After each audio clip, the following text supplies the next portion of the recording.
All right, what's up, everybody? Steven here, the Horror Freak 85, here with our guest tonight, Greta Volkova. I hope I say your last name correctly. I'm sorry. Oh, I can barely hear you. Or say that again.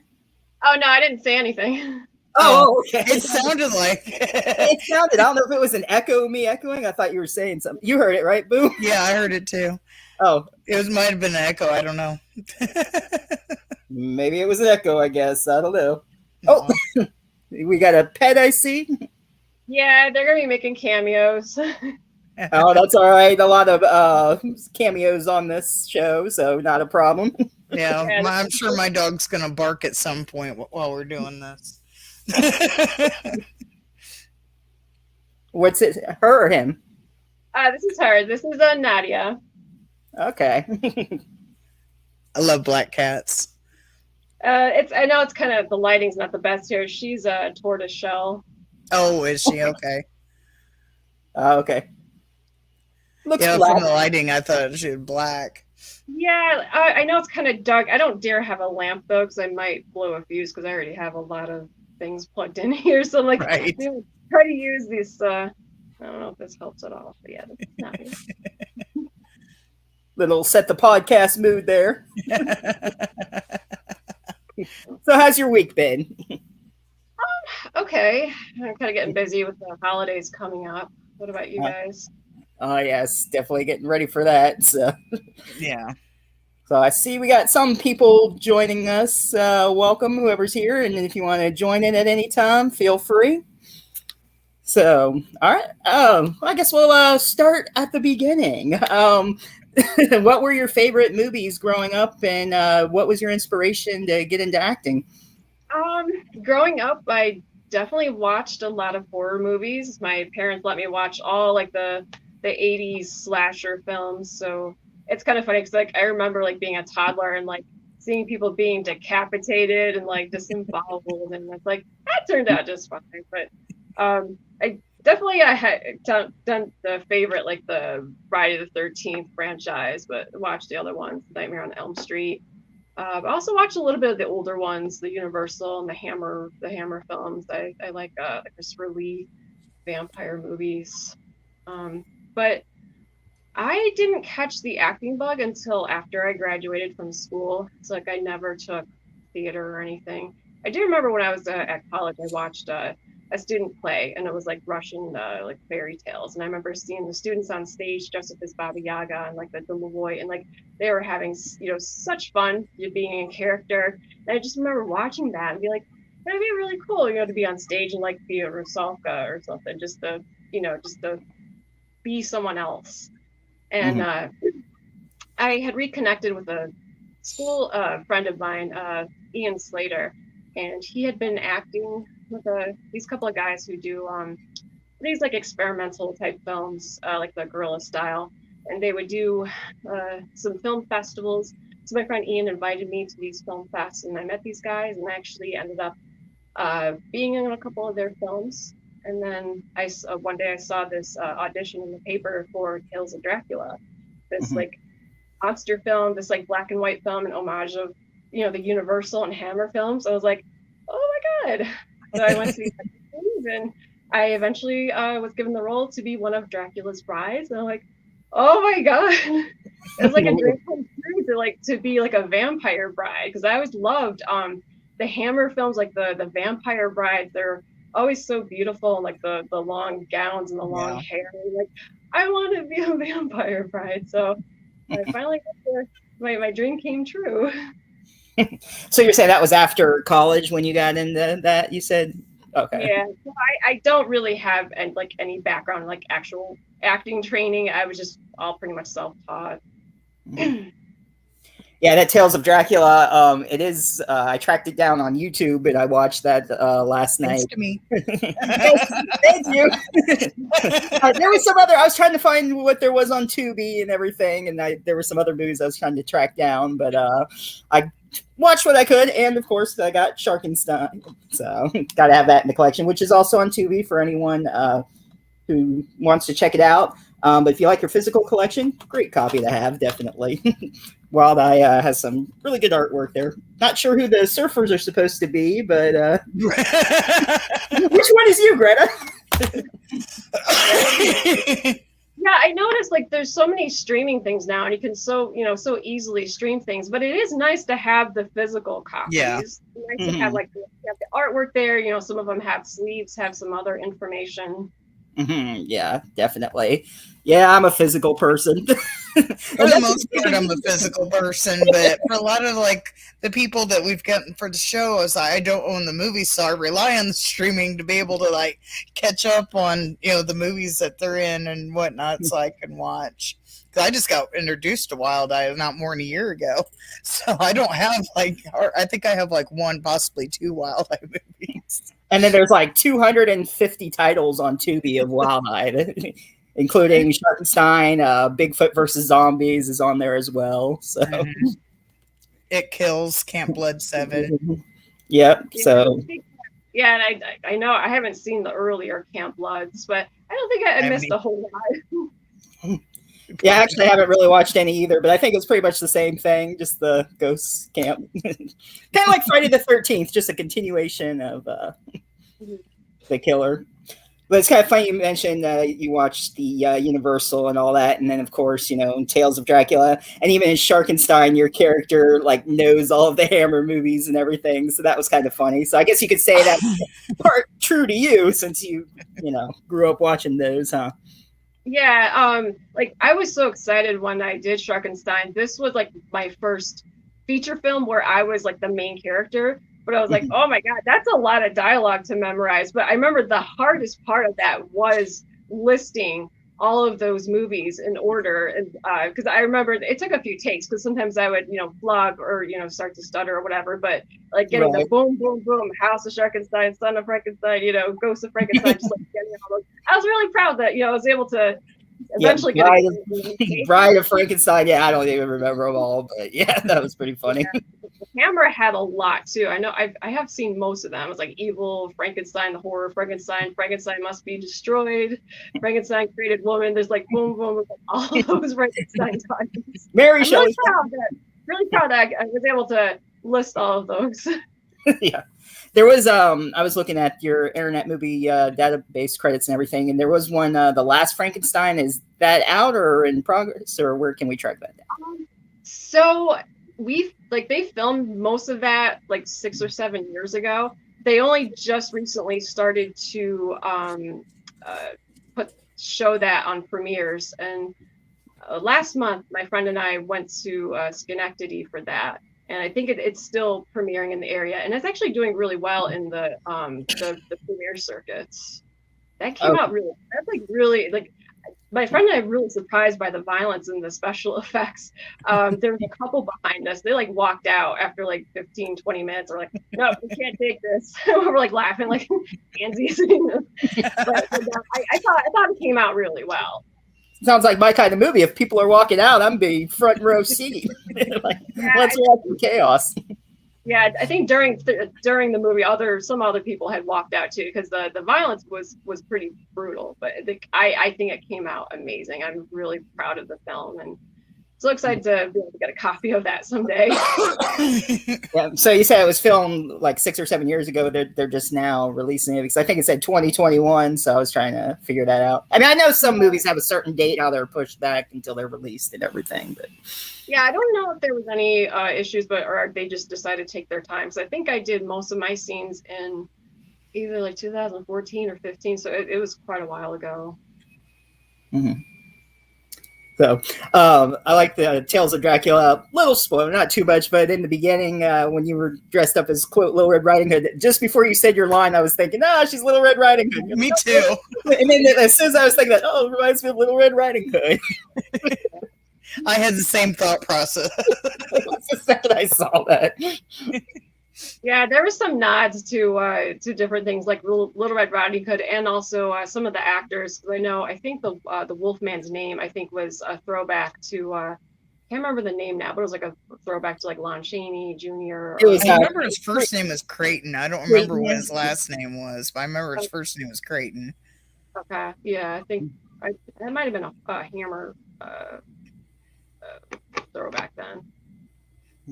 Yeah, unless it was his last name and we're wrong about that. Yeah, I completely blank on his last name, but I remember his name. I had a friend named that, so I remember.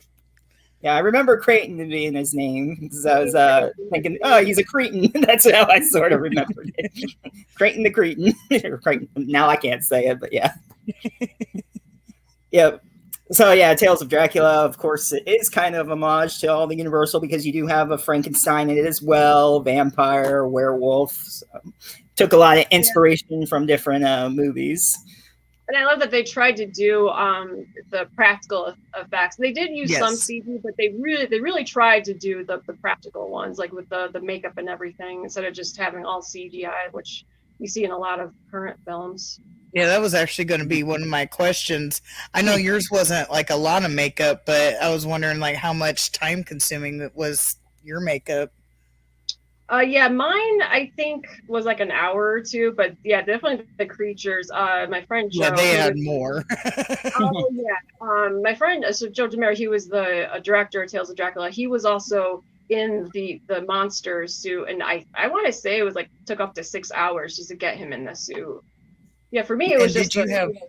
Oh, sorry, I didn't mean to. For myself, it was just like the grease makeup and the fangs, and like they gave me the large like adult male fangs, and like I had to like say a Romanian line, so I'm like trying to say that without having a lisp, and I don't speak Romanian, so I was like trying my best. But I'm like, oh my god, like trying to articulate that was pretty difficult because they had the smaller, more petite ones, which is the fangs that I would have rather had, but had to work with what I had. So they weren't kind of what made me think of the question is like, how is she saying that with this like thing in her mouth? Yeah, I think I just had to just position my jaw larger so that I didn't want to hit the fangs because it wasn't like a veneer thing or anything. It was the two separate ones that just had like the glue on it. So it's like once they were in, it's like I don't dare eat or anything, so I don't want to risk having them come out. Floss your fangs when you're done eating. Yeah. Did you have to wear contacts or was that CGI? No, those were contacts. It was like a white, and it was white, and it was weird. While they were in, like I would have like a white aura around pretty much everything. And I actually wore those for another film, but yeah, the special effects contacts are fun. I can imagine. I've never wore them, but I can imagine they must be like really hard to see through or give you like auras or something like that. Yeah, it's like the colored ones, you sometimes will see a little bit of a color aura. And I wear prescription contacts, and these weren't prescription. So, of course, everything was pretty much blurry anyways. But, you know, some of the, depending upon the company, some of them might be a little scratchy. But, yeah, if you're wearing them all day, you're going to be not too happy by the end of the day. I can imagine. Yeah. Oh, I looked like you was going to say something, so I was just kind of waiting. When did it look like say something? No, I didn't know if you go ahead. On Sharkenstein, was the shark like a little prop that you had something to look at, or was it, or did you just kind of have to go off imaginary things? So when we were filming, we had a few physical parts, but just like a fin. And there's like a surgery scene where we're doing a transfer of like a heart and vein. I did not know what the creature looked like until it was done. So we just kind of pretended that was all CG and whatnot. So it was kind of interesting filming it, not knowing what the actual creature looked like. And then afterwards, oh, okay, that's what we were running from. That's what we were scared of. I was kind of hoping somebody would be in that jacked up Sharkenstein outfit just running around the set. So, like Saturday Night Live, the land shark just walking around. I'm just a friend. Land shark. Yeah, I think it was all pretty much just like a puppet that they were maneuvering on a green screen. I don't think there was anyone in a suit. Although the one yeah, it didn't look like it, but I had hopes. I think I was in another shark movie. I just had a cameo in House Shark. I think there was a person in it for a little bit. Yeah. Yeah, that was because I tried watching it. I must have missed you or something because I couldn't see you in it. But I absolutely love House Shark. Oh yeah, I just It's- had just the fast cameo. In fact, you see me in the trailer. I would just I think I was credited as like the hippie girl. I just Hippie. ran out and screamed, "Shark! House Shark!" And then I like faint. So I just had like a 5 second thing. Yeah, you Oh, going to I remember seeing that in the trailer. Yeah. yeah, I'd forgotten how great that movie was, and rewatched it to do that, and I was like, that movie's just so silly and fun. But yeah, I was wondering because on the thing, it looks like the shark has like two eyes on one side, but I can never see the other one. I was always wondering if it had two eyes on both sides. And House Like, Shark. yeah, House Shark, he has like two eyes on one side for some odd reason. I don't know. I'll have to check that out. Yeah. The one that's always in frame has two eyes. They're like right above each other. I'll have to check that out. That's funny. The 4-eye shark, literally. Yeah, and you never see the other side unless for some reason he has two eyes on both sides. But I don't know. I was wondering. that. I love the basement scene when it's underwater. Oh my god, that was so good when they're acting like they're underwater. That That would be so fun to be on set with that. Even though you say you just had a cameo, you probably had some longer experiences with it. Yeah, and even though it was a brief thing, I remember he asked me to come back to redo it because I think he wanted to use a different filter or a different thing. So even though it was just a very short thing, it was like a 2-day. Like that's okay because I like to talking to the cast. Mm-hmm. For Sharkenstein, any funny moments that you can recall on that, or while you were talking about, you didn't know what you were acting to, or any character interactions, bloopers? Not that I could think of because this was like quite a while ago. I just remember it was really fun. I took a Friday off, drove down on a Friday morning. We filmed Friday, Saturday, and like Sunday morning, and then I drove back and was home by Sunday afternoon. And just Mark is just very focused, and it's like boom, boom, boom. He knows what he wants, and he can do like an entire feature film, pretty much in a long weekend's time. I was like pretty amazed, like how fast he gets things done. And I just remember filming that. It was pretty fun, and we actually were driving all over the place because we had indoor, outdoor scenes. Just we drove to this park, and then we drove here, and then the water scenes were on one of the Finger Lakes, and he had a boat there, so we would film in Pennsylvania. Then we would drive to New York, and then back to Pennsylvania. And sometimes I would take a nap in the car, and I'd wake up, and I don't even know what state I'm in. But that was pretty fun filming that. But nothing really is coming to me as far as bloopers. Mm-hmm. Yeah, I heard that about Mark, how, I've interviewed several people here on the show, and they all say the same thing, how he gets everything done quick, focused, great guy to work with, gets it done, knows what he wants. How were you introduced to him? When did you first meet him and start working with him on his projects? So when I started, when I was doing Tales of Dracula, I met Wayne, who played Dracula. He's an accomplished musician and actor from the Syracuse area. And he was very helpful, gave me some like acting advice and kind of opened my horizons to look for auditions outside of my hometown. And I remember him and Cassie, she was also in Tales of Dracula. They were working on Anthony's film, Zillifut, I believe. Like they were being tagged in it and sharing like photo albums. So like I was starting to see the name Polonia. At that time, I wasn't familiar at all with his movies. And then I think I first met him at Scaricon. I met him and Jeff, and we were chatting for a while. And then shortly after, Mark sent me a private message and just said, "Hey, do you want to be in Bigfoot versus Zombies?" I'm like, "Do I?" I mean, just like the title alone was like sold. Like sure. And I think one Sunday morning, I drove down to his hometown, met his wife, and met Anthony, and went out to the woods and filmed my scene, and drove back home. And once in a while, he will reach out to me and be like, "Hey, you want to be in this? Or you want to be in that?" Like, sure. Why not? Right? I know I've never done acting, but I know if somebody approached me and said something like that with something like that kind of title, I was like, hell yeah, let's do it. Bigfoot, zombies, sharks, any words like that, you'd be in this. Especially sharks. Oh, bringing out the shark again. Aw. Is that a hat or is it just like a pillow? It's You'd a actually like mask. put it on? Oh. He's a little Aw. deformed for some reason, but yeah, he's a mask. It looks a little bit like what was it, the left shark, the mascot from one of those games. Was it a Katy Perry performance? There was like a left shark that. Oh yeah, the left shark. I know what you're talking about. I don't know if that has. I know a while back Walmart had those, those stupid furry kind of masks that they was real popular for a while. But that's where I got him from. Is when those head animal masks were real popular from Walmart. The winter hat with the animal ears to make it look like you were an animal. I also have a winter hat that looks like a shark head that you put on. In fact, I got two. Consumed by the sharks. Yes. I'm a little shark obsessed. Yeah, I've seen those crocheted blankets that make that look like a shark. When you pull them up, it looks like you're being eaten by a shark. Those I are want one cool. so bad, but I haven't been able to find one that's not a kid size. Yeah. And I think I've seen slippers too. That you put them on, looks like there's sharks eating your foot.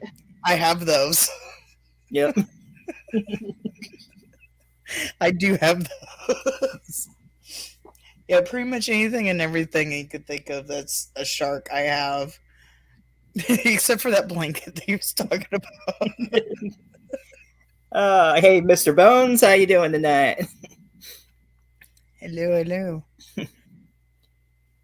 So, out of the parts you played, is there any character? Do you like being the hero, the villain, being killed, surviving? What type of character do you lean towards more? Well, definitely villains are more fun to play. And definitely killing is a lot more fun than dying. I've died many ways: stabbed, shot, strangled, drowned, mauled by zombies. I'd rather do the killing. And there's like several movies where I'm like the opening death scene that kind of sets the tone for the movie. Yeah. I don't want to be the murder victim. I'd rather do the killing. But yeah, playing a serial killer, playing hi there. Playing the bad guy. It's definitely more fun. Playing, like a psychotic role, just like really just let loose. It's a great outlet. I would definitely love more villain roles. That would be great. Yeah, I was just watching. I watched Bigfoot versus Zombies once, and then I sort of remembered it, and then I forgot you were torn up in it. I'm like, oh yeah, that's right. It was interesting to see.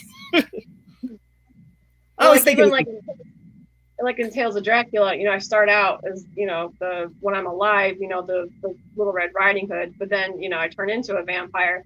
Playing the vampire was a lot more fun than playing the delivery girl with her eggs and bread. Right. I could imagine. Definitely more fun. I remember like some of my family members watching it, like, "Oh my god, you were creepy" when I come out of the coffin. Yeah, I always, when I was younger for Halloween, quite often was a vampire. That's always one of the most fun to dress up as. So getting to play one, I can only imagine. Yeah, that would be a lot of fun. On the It Kills Camp Blood 7, it looks like you guys are like holding, at times, not the all times, like while you're running, looks like you guys are holding GoPros to kind of like focus on you running. Did you have to do that, or were they just like close up on you? It wasn't a GoPro. I think it was the actual camera. He just like, here's the camera. Just hold it and run. So basically the same thing, just had the camera wrong. Gotcha. And with the way it ends, if let's say I already have it, and I could be wrong, but the way it ends, if they had an 8, would you play the clown? Right. Yeah, if Mark wants me back and ask me to play the clown, sure. That would be fun to see that From just saying you like playing the villain, I was like, that's almost obvious, but that was but just the way they end that, and then you see when talk about or play the villain, it's just like almost a perfect right there. It's like, all right, Mark. It's like, if you're watching, Mark, make it happen. Let's do this. Yeah, that'd be great if you watched. So, when you read the script, what attracts you most to it? Like, what catches your eye for it? I know there's been times when Mark actually, tells me which character do you want to play. So I think sometimes if I'm reading a script and there's like multiple characters I'm looking at, I sometimes will see if there's a character that I resonate with more, or like a character who's closer to my own personality, or sometimes also judged by like the fate of the characters, and sometimes it'll be like, oh, this character is kind of similar to my own. I want to go with this character. Okay. So you get to pretty much, well, not every time, but choose the character that you would like to portray in this movie then. Yeah, there's been a couple of times where he pretty much said which one. Like, okay, I like that one. That's fine. It seems like you got a great relationship. Just, I'll be that person. Yeah, he seems like, by everybody that's talked about him, that he seems like he's pretty easygoing and easy to work with. Yeah, he really knows what he wants to do, but he's also he's open for suggestions or any changes. He's very easy to work with.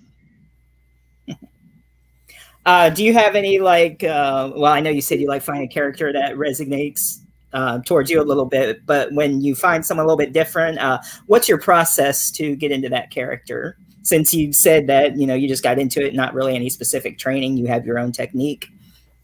Right. I'll try to find other examples. Like, say for Sharkenstein, Mark had told me, like think of Velma from Scooby-Doo, like someone very nerdy, but she's also very cautious. She's like, kind of like a stick in the mud, like, I don't really know if we should be doing this. So I'll try to find examples and try to just emanate them. And to be honest, her character, I just find her character to be so annoying. Like I've seen Sharkenstein several times. When I watch it, I just kind of cringe when I see myself on screen, because like her character is just so annoying to me. Like, I'm not anything like her. I even try to change my voice up a little bit, and just even just hearing that voice that I use in Sharkenstein, like, oh my god, her character Madge is just no. She's very annoying to me. Annoying but fun at the same time. I know this is completely unrelated to the movie, but I've always been curious about those cat stockings. How are they to stay up, or do the cat heads kind of just flip down? Yeah, I've had my friends say that those stockings were distracting. So this is supposed to be a summer movie, but we were actually filming, I think, late September, early October. And in New York, Pennsylvania, it can start to get pretty cold at that time. I don't handle the cold very well. So Mark was giving me pretty much free reign on my wardrobe. So I'm thinking, I'm trying to think, how can I get away with wearing as many layers as I can, knowing that there's outdoor scenes? So I remember one day I was in Hot Topic, and I just happened to see they're actual stockings, that just regular stockings, but they're made to look like knee highs, and they had different different animals. There's cat ones, there's dog ones, and I think there was even rabbit ones.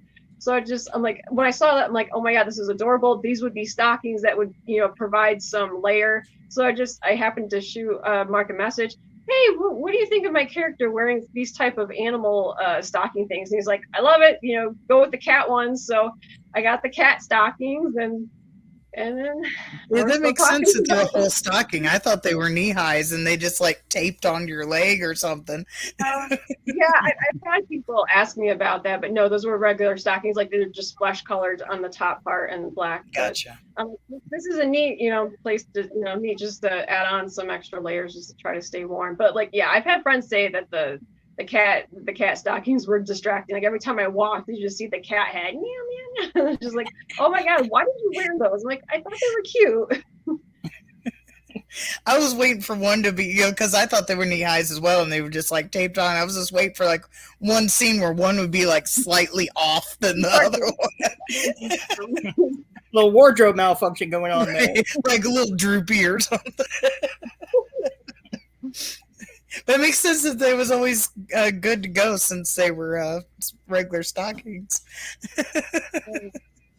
And it was a good thing I wore them because especially on the boat, like being on the open water, open air, it got a bit chilly. So I'm grateful to try to wear as many layers as I could.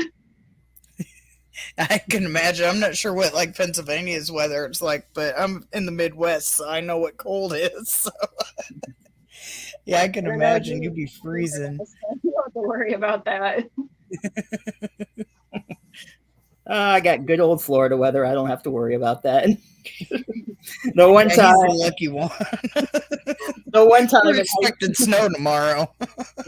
One time in high school, though, it was like end of November, December, or whatever. And for TV productions, we were doing a music video, and we did. I don't know if you remember the Bloodhound Gang "Bad Touch" song, the "You and Me, Baby Ain't Nothing But Mammal," and we had the one guy in a gorilla mask, and he was like stalking us, like kind of coming on to us as we're doing the song. And at one point, to escaping him, like at one point, Kyle was in the like in the bathroom, and the gorilla comes out of the shower and everything. He like throws the toilet paper at him, and then we jump into the pool at the end of it, and we were like, "Oh my god!" It was freezing. It was like never doing that again, though.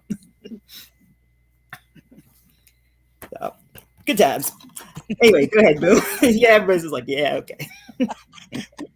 Rambling story that happens now and then, back in the day. On your IMDb, it says you also do theater. I'm presuming it was after the movie, since you said you didn't have training. What have you done in the theater, like plays or? Yes. So I started acting 2012, 2013-ish. I think I started doing theater. I think it was around 2014, because when I was doing Tales of Dracula, a lot of my co-stars had done both theater and film, and from what I gathered, because it sounded like the theater would be a great way to improve on acting, even though film and theater acting are two very different types of acting styles. Yeah. And I think it's been very beneficial for me to do both. I feel like my public speaking skills have improved somewhat, because I remember when I was in school, I absolutely hated doing the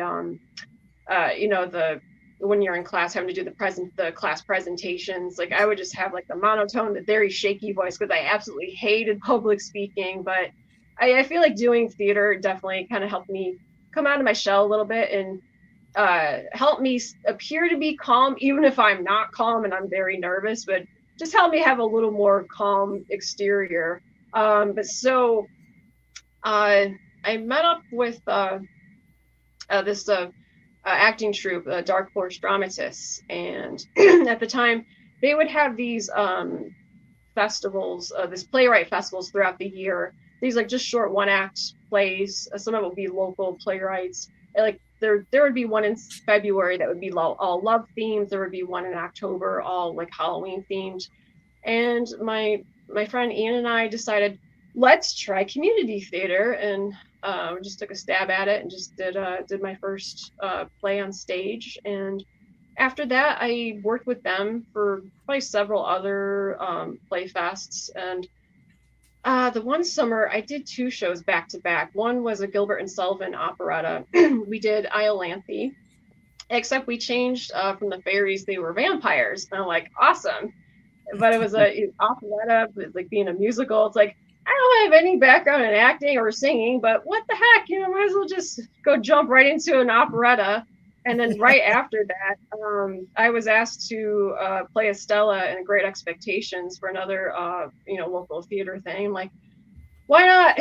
So yeah, that one summer I did the operetta, and then I did Great Expectations, and then I did a few other stage performances, some with Dark Horse. I think a few years later, I was in Man of La Mancha, played Maria, the innkeep's wife, and was also in the chorus. So it's just one of those, they weren't looking for experienced people, just, have at it and have fun. Yeah, we've talked to other people that a lot of them have, like, most of their career was starting in theater, then they went to movies, and they've said that the theater has helped, their acting a lot. So I could see how that's been able to help. Mm-hmm. But the one thing I noticed, when someone comes from theater and then they transition to film, the one thing they have to work on is scaling back. Because when you're on stage, everything has to be bigger. Your facial expressions, your voice and everything. And like, I'll hear a lot of the feedback, from directors to the theater actors. You need to take that down a lot. Like, you don't need to project as much. It just needs to be like regular speaking, because like the microphone, the camera, it's like right there picking up everything, so you don't need to be as big. Right.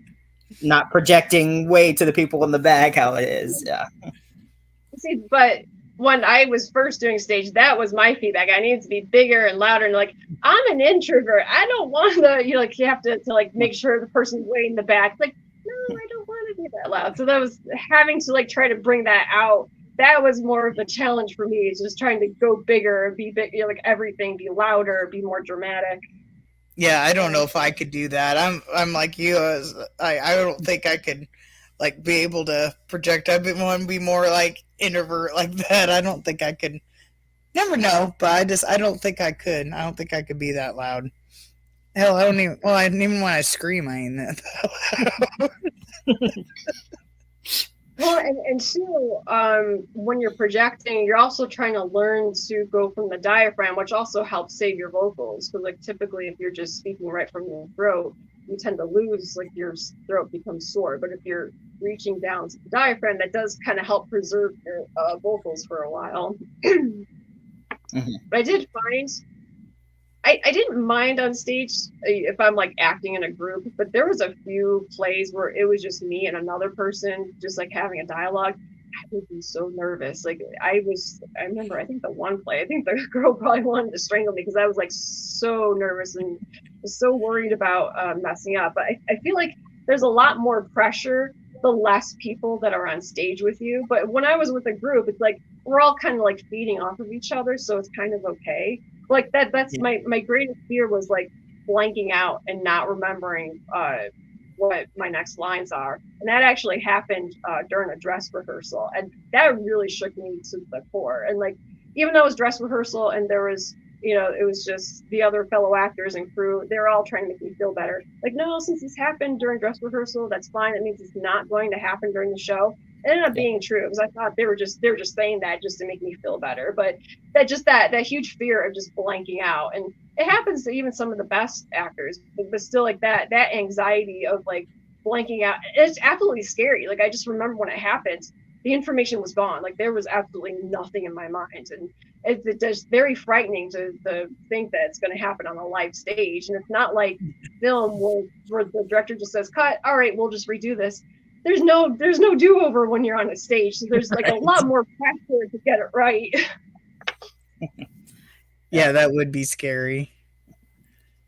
So when you're on stage, have you ever had to do any improv when you're on stage? You forgot your line and maybe said something similar to lead on to your co-star's lines?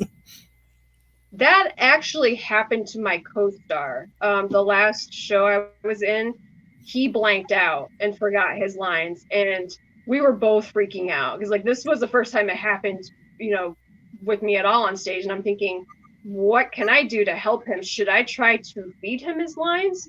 And like it wasn't working. He eventually remembered, and I could hear the director behind the curtains cursing. Like we're all like in a panic. But the thing was, the play was actually a high intense emotional play. So I think the audience actually realized what was going on. They probably didn't realize we were like really panicking and freaking out. But it was scary because it was like, oh my God, what do I do? Like I was trying to help him, but it wasn't working. But he eventually, he was like trying to do some backpedaling and eventually remembered. And then we just continued on. Yeah, I've had those moments. I completely understand. I used to do plays in high school and everything. Unfortunately, no musicals. I don't sing, but I'd help backstage and everything.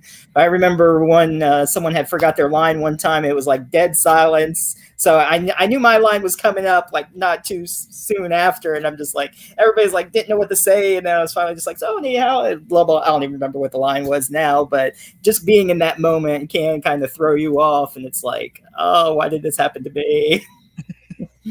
But, Yeah, that's all part of theater. I enjoy theater. I haven't done anything in a while. I should get back into that sometime. But so, I forgot what I was going to say now. Boom, go ahead. I lost track. I had one of those moments. I forgot my line. Hey, what's my line? That'd be more like me. Especially now, my memory is getting scary. Like, I threw away 2 things this week that I should not have thrown away. I like legit had like a sauce packet, and I was cutting it open above the garbage so I wouldn't make a mess, and just proceeded to start pouring the sauce into the garbage. I was like, it's scary. Then I threw something else that was important away that didn't even remember doing it. It's scary. So I can imagine me just completely blanking out. But anyway, it also said that you was published in a poetry book. Yeah. If I could say it. Oh yes. There's a photographer about a town over, and I think she collaborated with this poet, and they worked together. And I've had worked with her on different like Halloween photo shoots where she wanted to experiment with like different lighting and different special effects, with the lenses or lighting and whatnot. And I think it was in it for she had a couple of different pictures of me that she had a poem to go with. She also had a lot of Halloween ones where like she had me like decapitated. For some reason she likes to experiment with decapitating me as like the headless horsewoman or something. And around October I'll see memories pop up with her or her sharing the head like headless pictures of me. Okay. Shit, well, memories. Maybe that'll be your next death in the film. You'll be decapitated. You're used to it. But ironically, I was never decapitated in film, but I have been decapitated in a photo shoot. So there you go. So I can't quite say on film I have not died by decapitation, but I have been for Halloween shoots. Is there any other deaths that you've had in a Halloween shoot that have not been in a movie? I did some. She also did some cemetery pictures. I think she did one. She created like a ghost effect, and I don't really recall playing a ghost. So I guess there's that. So I've been decapitated, and I've been like a specter ghost thing, and I don't believe I've ever been a ghost on film. So there you go. Would a ghost show up on film? I don't know. Just like a little orb floating around, maybe. I guess it depends on how they're showing themselves. So we get that like that gossamer, like the misty, or they could. I mean, some ghosts could just appear, physical if they're haunting someone or if they have a message to relay. Yeah. Aaron wants to know. Well, we sort of touched on this, but not on all the characters. How long does your makeup take normally if your character has makeup? I would say probably the longest was about. I think it's either 1 or 2 hours for the Tales of Dracula for the vampire. I do know with certain like death scenes, if it requires like special effects with like blood squirting, that also takes a while too. If they got to set me up with some type of tubing thing, but as far as makeup, I want to say probably vampire. I think there was maybe a few zombie ones that took a while just to get the dead corpse look.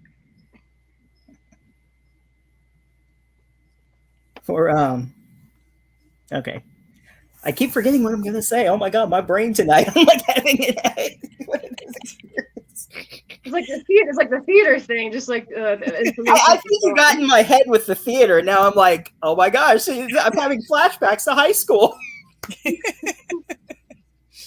I've never been on stage. The only excuse I have is I hit my head really hard.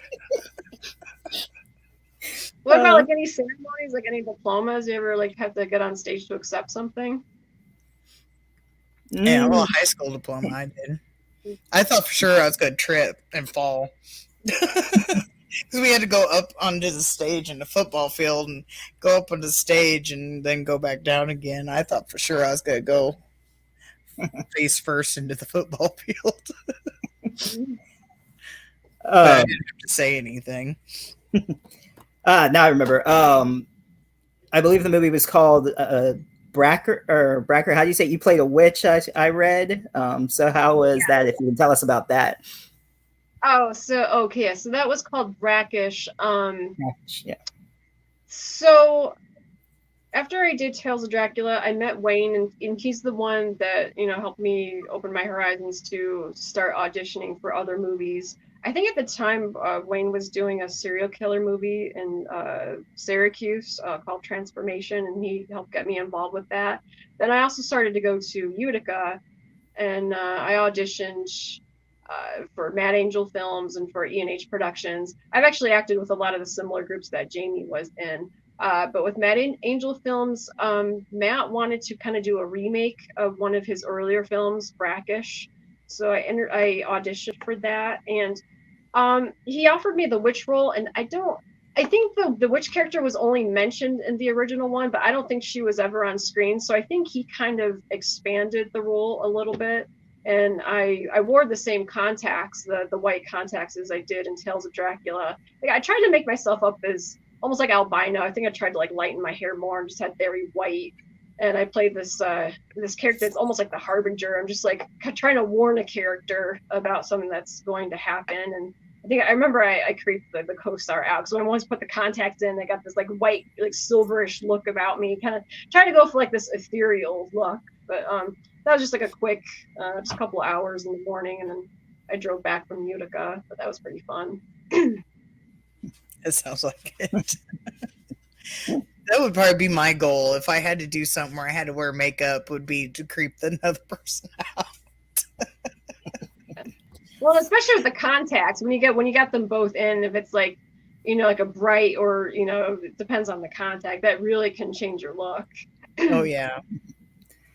So besides being the creeper, has anything ever creeped you out on set? Any effects that had that effect on you? When I did the last Frankenstein, we filmed in this abandoned hotel, and it was cool, but it was also kind of creepy at the same time. Like, some of the areas were like kind of condemned, like caving in. So like while we were filming, it's almost like kind of like, is it safe to be here? Like, just kind of that creepiness. Is the place haunted? And I think I've been in a few other places. It's this like abandoned, run down building where it's like, am I gonna need a tetanus shot afterwards? It just has that like really creepy look about it. So yeah, I've been in kind of sketchy, kind of scary areas, and like you don't know if there's like squatters there or if it's haunted. It's been kind of places like that. Since you've been in places like that, have you ever had an like haunting experience?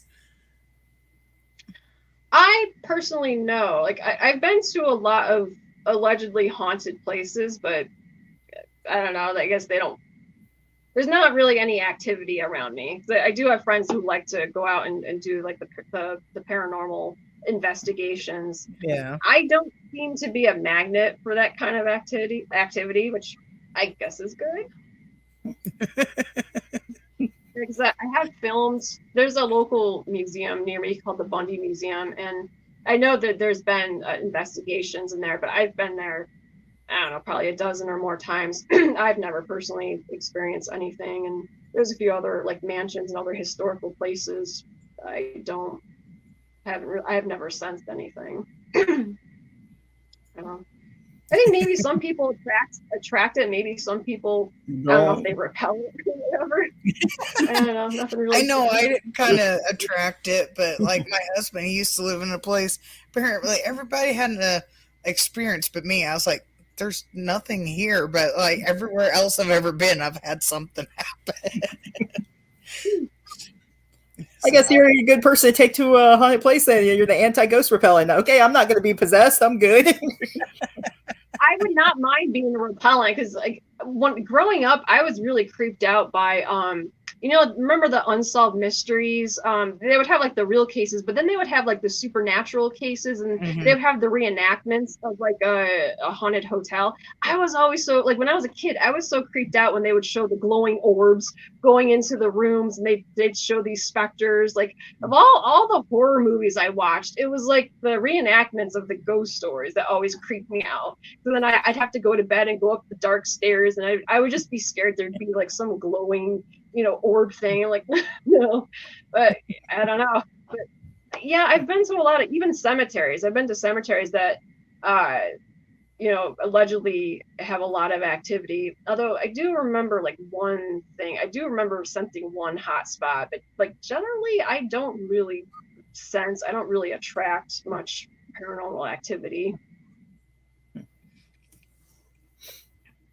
I know there's one cemetery that's not far. I haven't went and explored or anything, but I found out there's one that's not far away from our house. It's supposed to be like really extremely haunted, and I was like, I want to go out of curiosity, but I don't, because if anybody's going to see something, there's a good chance I'm going to.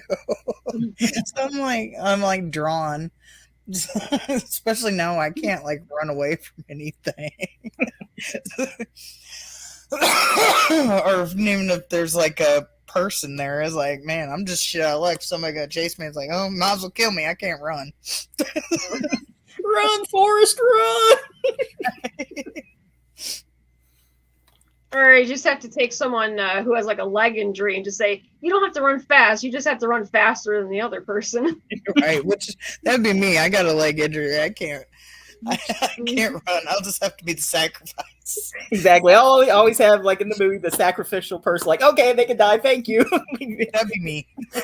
Oh, so when they fall and they go to help them, I was like, no, leave me. They're like, all right, bitch, I'm running. Bye. I ain't gonna die this time. I've seen this movie. I'm the super paranoid one too. So I'm like, when I take the dog out at night, I'm always looking every which direction. She likes to go in front of the house, so I'm always like looking down, eat all the sidewalks, making sure nobody's coming up on us or whatever. So if somebody comes, I don't know what I'm gonna do.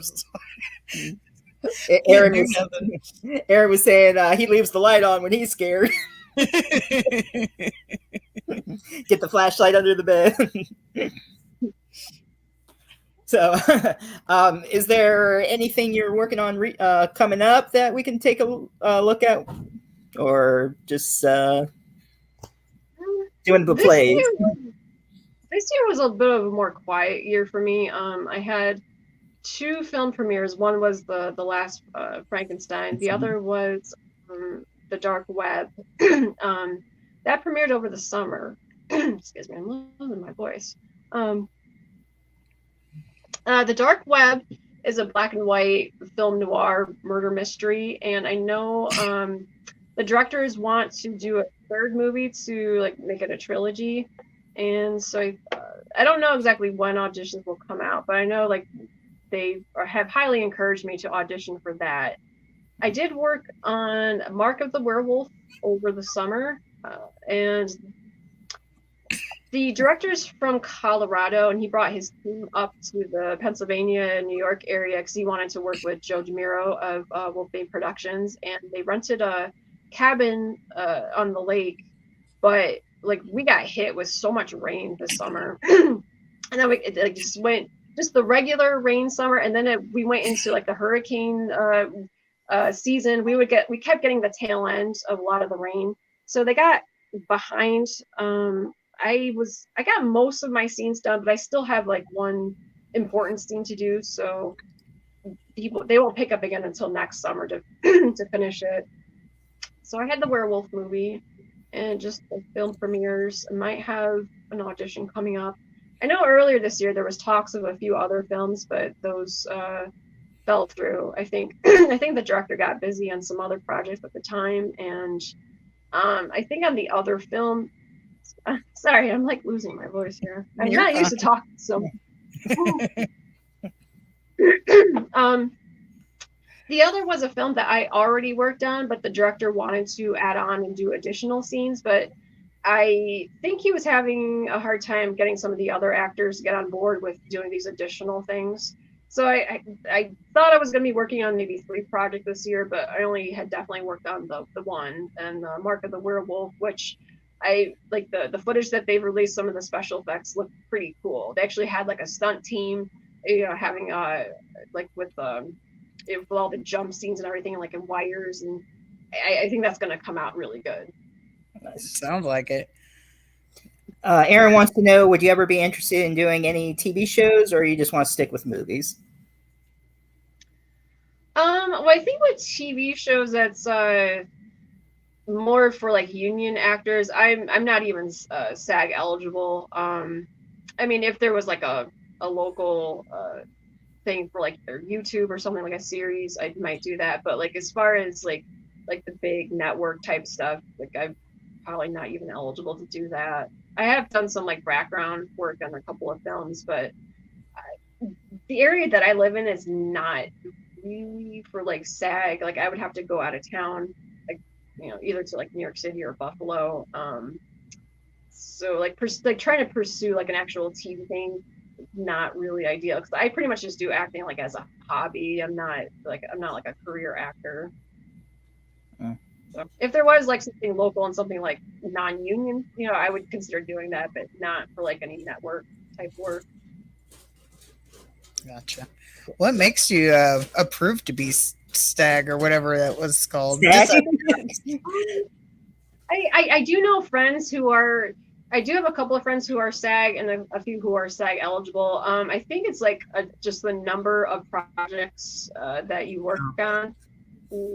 I feel like, and I think for some of them, it gets to a point where it's like they almost have to join. Like if they have so many projects under their belt, I think like they pretty much have to. But it's like the dues though, I think are. I know I've had some talk. I think like the first year, I think the dues were like in the thousands, and it's like, oh my god, like wow. yeah, I just do this as a hobby. It's like I'm not really interested in shelling out, well, and so where I live, it's not really practical. I would have to like relocate to a city that has more union work if I really want to pursue acting here. Yeah, when you brought that up, I was just like, oh, that's curious. I've never, obviously, I don't know nothing about it. I've never been anything, but I was like, that's a curious thing.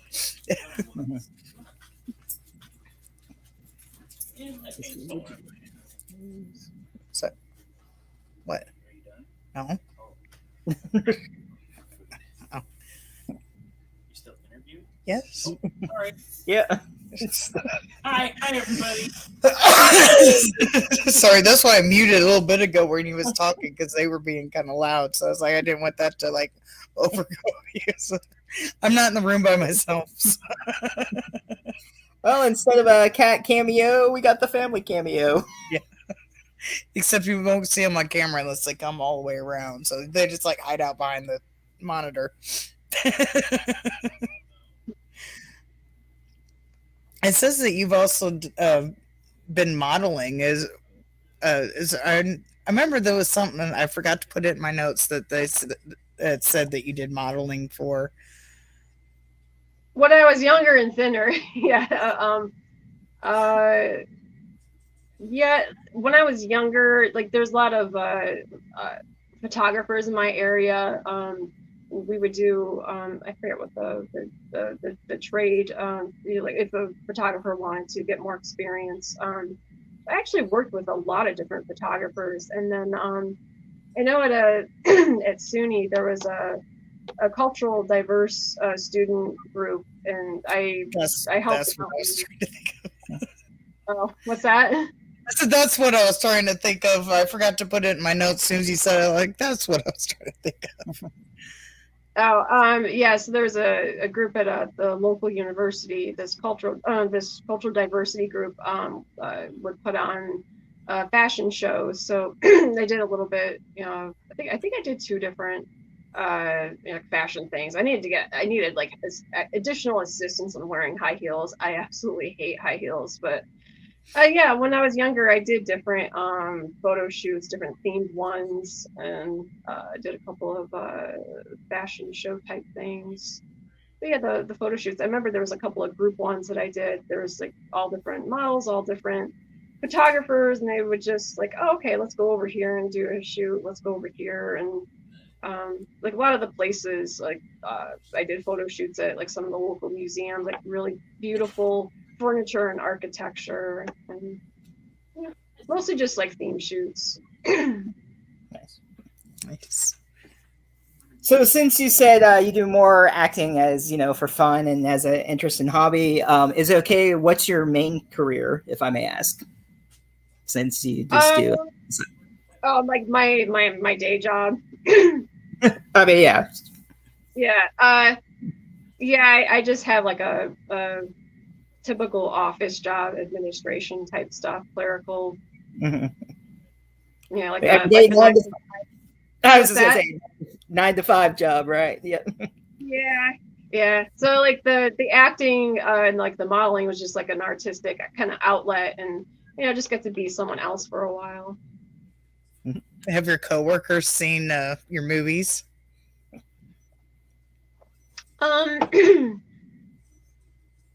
Not since I started acting. I've been at 3 different places. Only at the one place they knew about it. Like at my current job, I don't talk about it. I'm like not like keeping it secret. If it comes out, it comes out. But Right. I haven't really brought it up. I You don't go up to random people. It's like, hey, I was in Sharkenstein.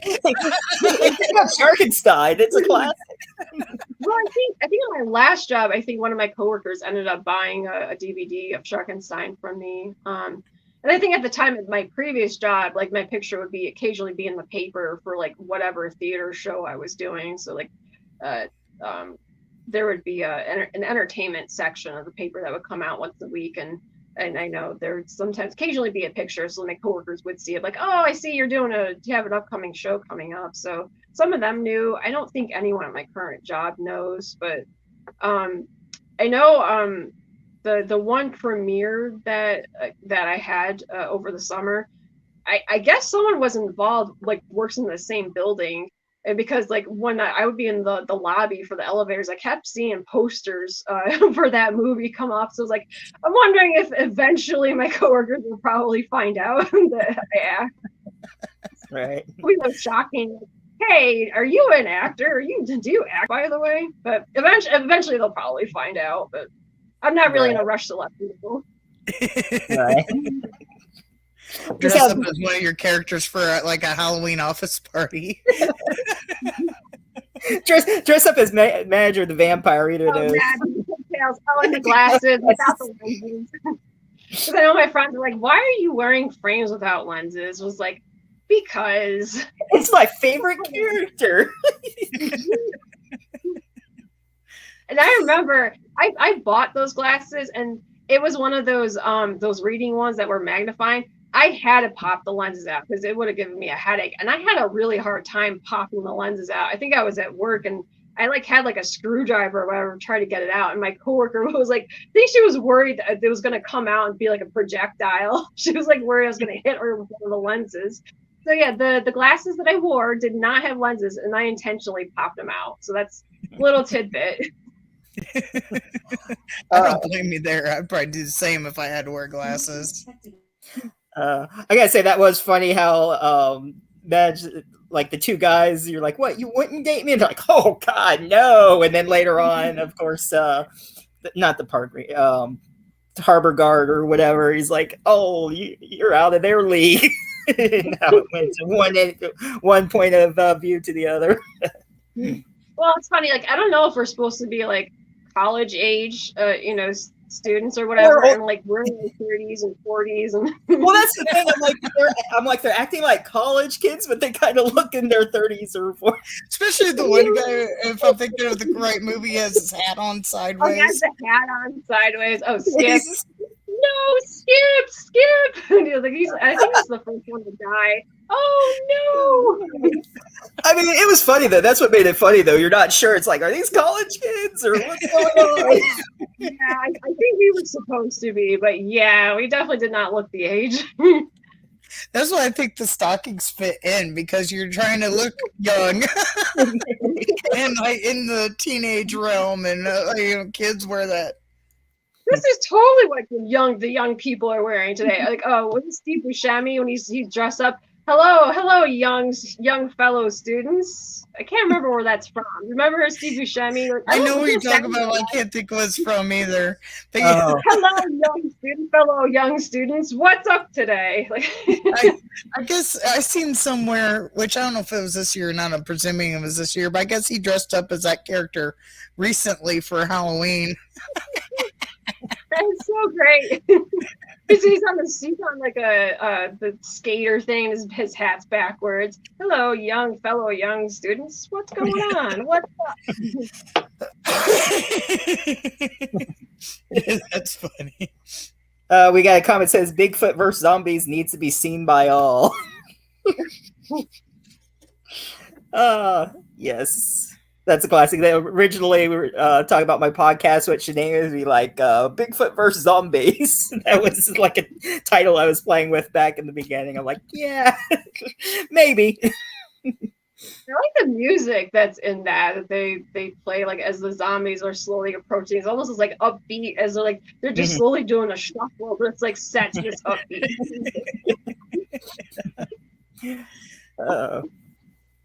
Yeah, it's almost like a play on like Day of the Dead, because you're getting those kind of pans at the zombies, but they're kind of like moving the way, or at least I think it's Day of the Dead. I might have it mixed up. I want to say it was Day of the Dead. What was it? Night, dawn, and day. The Romero zombies typically are the slower moving ones. Yeah. Which is good, because like I would not survive if it was like the full on running zombies. If it was happening, I would rather the slower moving ones, not the ones that can sprint. That's right, like yeah. no. I think the slower ones is like, why are people even getting killed? They're so slow, you can just outrun them all. It's like they're waiting. Oh, how close can you get? Shaun of the Dead with that one part. It's like, yeah, and they're doing the impressions, and of course Shaun has the best one. Like, all right, guy, okay, yeah, yours is the best. Yeah, those movies are great. So, kind of talking back to the Tales of Dracula, like when it said about the ending, or is it? Do you think there was ever plans for a sequel, or that was just a one shot? That's it. Oh, they currently are working on Tales of Dracula 2. I think they said they're finishing up either late this year or sometime next year. I know there's been setbacks, but no, there's definitely Tales of Dracula 2 in the works. Okay. So hopefully we'll see more of you in that too, perhaps, right? No. No, the ride's going to be gone. I was supposed to be, but there was a lot of script rewrites, and I went from having quite a big role to disappearing. My character's still alive. Like, I don't know if they're even going to address like where I am, but yeah, I'm not going to be in the sequel. So. It's like Master left, wanted to see what happened. Like, I wanted to see like, what your powers would be or anything. That would have been cool.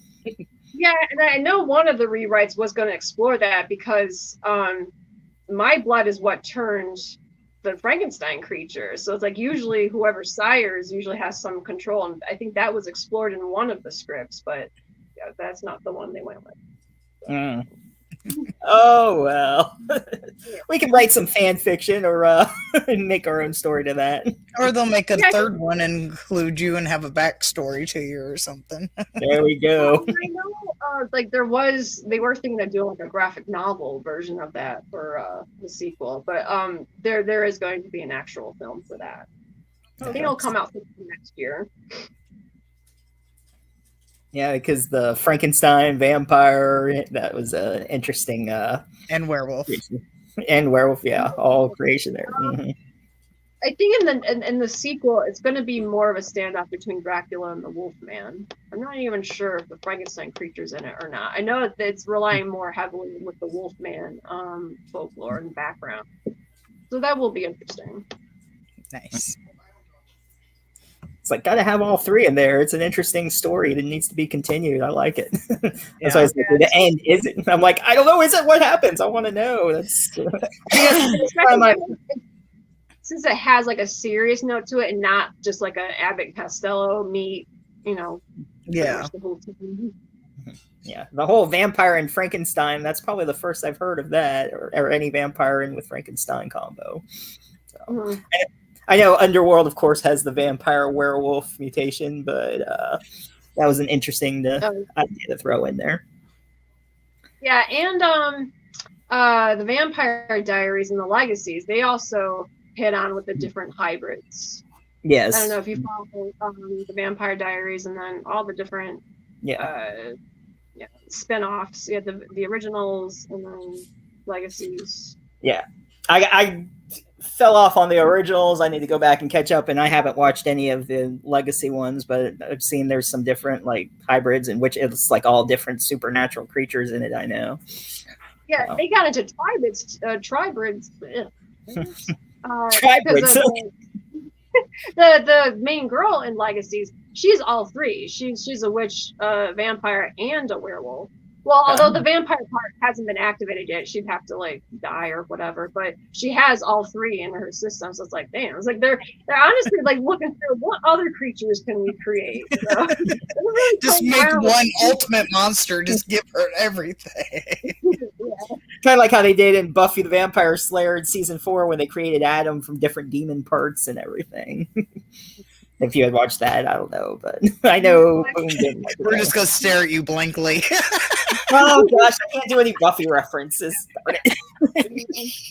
I haven't seen neither. I haven't seen Vampire Diaries, and I really haven't seen Buffy except for the 2 episodes I had to watch like Camden. But well, I did watch the '90s Buffy, but I never watched like the movie. I never watched. Yeah, I've seen the movie. Yeah, there's a lot of shows like I wanted to see, but I mean, there's just so many shows out there. It's just like not possible to watch every single one that you want to see. Oh, I know there's so many shows I'd watch, but yeah, it's hard to keep up with them all. Had my list of shows, but what are some shows you do keep up with? I know we were like texting back and forth. Usually for October, I have to watch horror themed ones. So I was watching Hemlock Grove, which I'm not quite done with that. I'm still in the middle of the last season. I was also watching American Horror Story. I do consistently watch American Horror Story for the different seasons. This past season was kind of weird. I didn't like the way it ended. It was an ending that was like, why? Yeah, I haven't got to see that one yet. I've watched all the other ones, but I haven't seen the new season yet. I haven't been able to go and watch it yet. But so far, that's the one I've heard about Hemlock Grove, but I've never watched it. Hemlock Grove is good. It's a dark horror one. I won't spoil the latest one of American Horror Story, but they like split it. So like the first half focuses on this type of thing. Second half focuses on aliens, and it's like, I mean, to me, I guess it can be sci-fi horror, but I honestly kind of see them more as sci-fi. And yeah, well, they brought aliens into Asylum too. So yeah, and I'd have to go back and rewatch Asylum just to kind of like try to see if they were the same type. I'm assuming they were the same type of aliens, but just from my memory, they didn't really they seemed different in that season. And I thought that season was weird. They just threw so many elements into that season. You had a serial killer, you had a Nazi experimenter, you had alien abduction, you had a demonic possession. I'm like, why are they throwing all these out? Like, too much. Like, just focus on a few. But they had half a dozen different supernatural elements, and no, this is. I wish they focused more on the demonic possession, but there are too many things in that season. Yeah, I like the individual ones that they did, the American Horror Stories that they had. There's different episodes. Danny Trejo was a Killer Santa in one. There was a video game based one. And, some different stories were good. Did you watch any of those or not yet? Yeah, and there was that cannibal family out in the mountains. I remember the child goes missing. That was one of them. Yeah. Yeah, I think they those oh, and the bro house. Oh god, those guys were so annoying. Remember the like Big Brother like bro house, and was that the Santa one? that was the Santa one. Yeah, Yeah. they were annoying. Oh my gosh. It's like, oh no, I'm 25. I'm over the hill. And I they haven't were gotten just around to see trying to those do yet. stuff to make like redeem themselves because they had filmed that guy jumping off the bridge, so they were being hated. But then what they were doing was just as bad. They're like messing with people. They're not trying to do any like funny pranks. They're just like bullying people, and it's like they're losing views. They're like, I don't understand this. Like, hello. Well, let's just fake being gay. I'm sure that will just smooth things over. Yeah.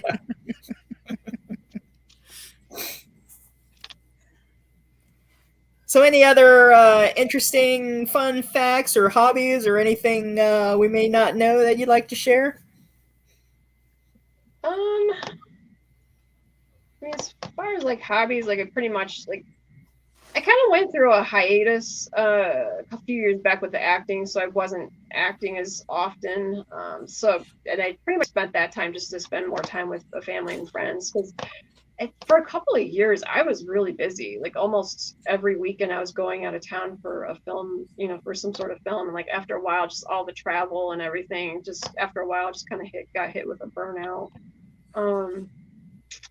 But like I kind of miss doing conventions.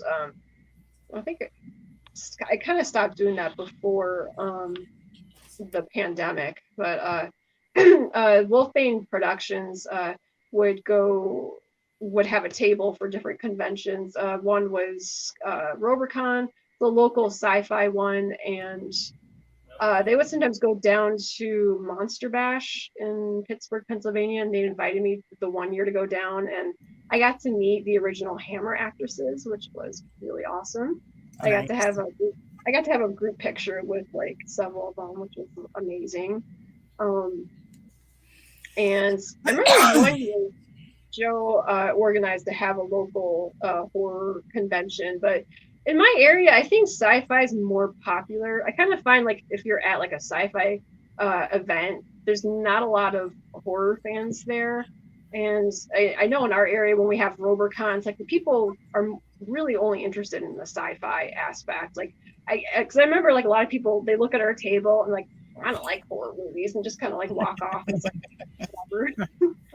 And a friend of mine, Michael Fitzgerald, he's this multi-talented guy in Syracuse. He's like an actor, filmmaker. He's helped out directors with like I think like editing and distribution. He would invite me like probably about half a dozen times to share a table with him at different Comic-Cons up in Syracuse. It was kind of fun, having a table trying to sell DVDs and whatnot. So I do kind of miss the convention scene. Not really sure if I'll ever be doing that. I do like to go to conventions, but like having a table or sharing a table and just trying to promote films and whatnot, it's always been fun. Mm-hmm. But I got to meet a lot of cool artists, especially in the Syracuse area. Get to see like artwork that they do, and we'll do like a trade. I'll get like a poster. I'll give them a person a DVD. So kind of neat, going out to check out and see other actors and artists at conventions and meet celebrities and have pictures taken with them. They're doing the I think it's December 10th and 11th. Spooky just did a convention I went to in Orlando not too long ago, and they're doing a pop-up one. And it's kind of ironic. In a couple of weeks, Rob Mello and Rebecca Reinhardt are coming on, and Rob Mello is the first pop-up guest announced for Spooky Empire coming up. So, and I'm actually going to that, so that should be fun. Should stop by and say hi.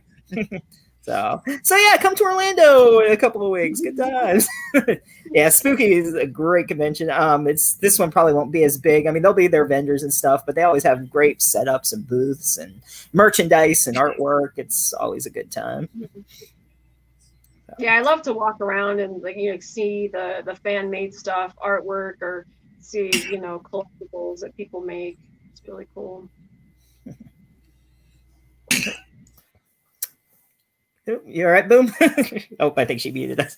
All right. I need to get something to drink myself here. Yeah, I'm trying to make sure I don't cough on the stream or trying to mute if our ring goes off or anything. I'm trying to keep those, or if somebody goes and tries to talk to me behind the computer, I'm trying to mute all that stuff out. So I've been muting a lot tonight. Well, better than editing it out later. Just mute it out. Yeah, it does save me because I do edit this and I put it on Spotify. So it does kind of help me with editing, but then I just have to cut out the parts that are silent. Anyway, what else going on? Any other questions, Boom? Oh, I think we covered all mine. So, I think I'm good. Unless there's anything you want to tell us or talk to us about, I guess you can either stay or head out for the night. It's up to you. Okay, I'll probably head out, but thank you so much for inviting me onto the podcast. This was actually my first podcast ever. Oh, really? I've been in it before for like movies, but typically only like 5 or 10 minutes. And I went to your channel. It's like, oh, why? It's like over an hour. I don't even think I'm interesting enough to talk for that long. But yeah, thank you so much. It's my very first podcast, and this has been fun. Well, thank you for joining us for the first podcast. So, anything else coming out in the future? You're always welcome back. So, all right. Thank you. All right. Thanks again. You have a great night. You too. Bye.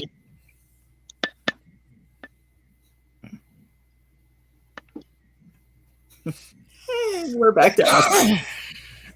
Oh, that was fun. She was nice. Yeah. Definitely a good one. Yeah.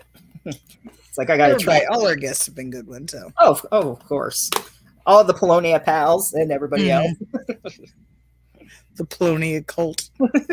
Yep. That worship the shark.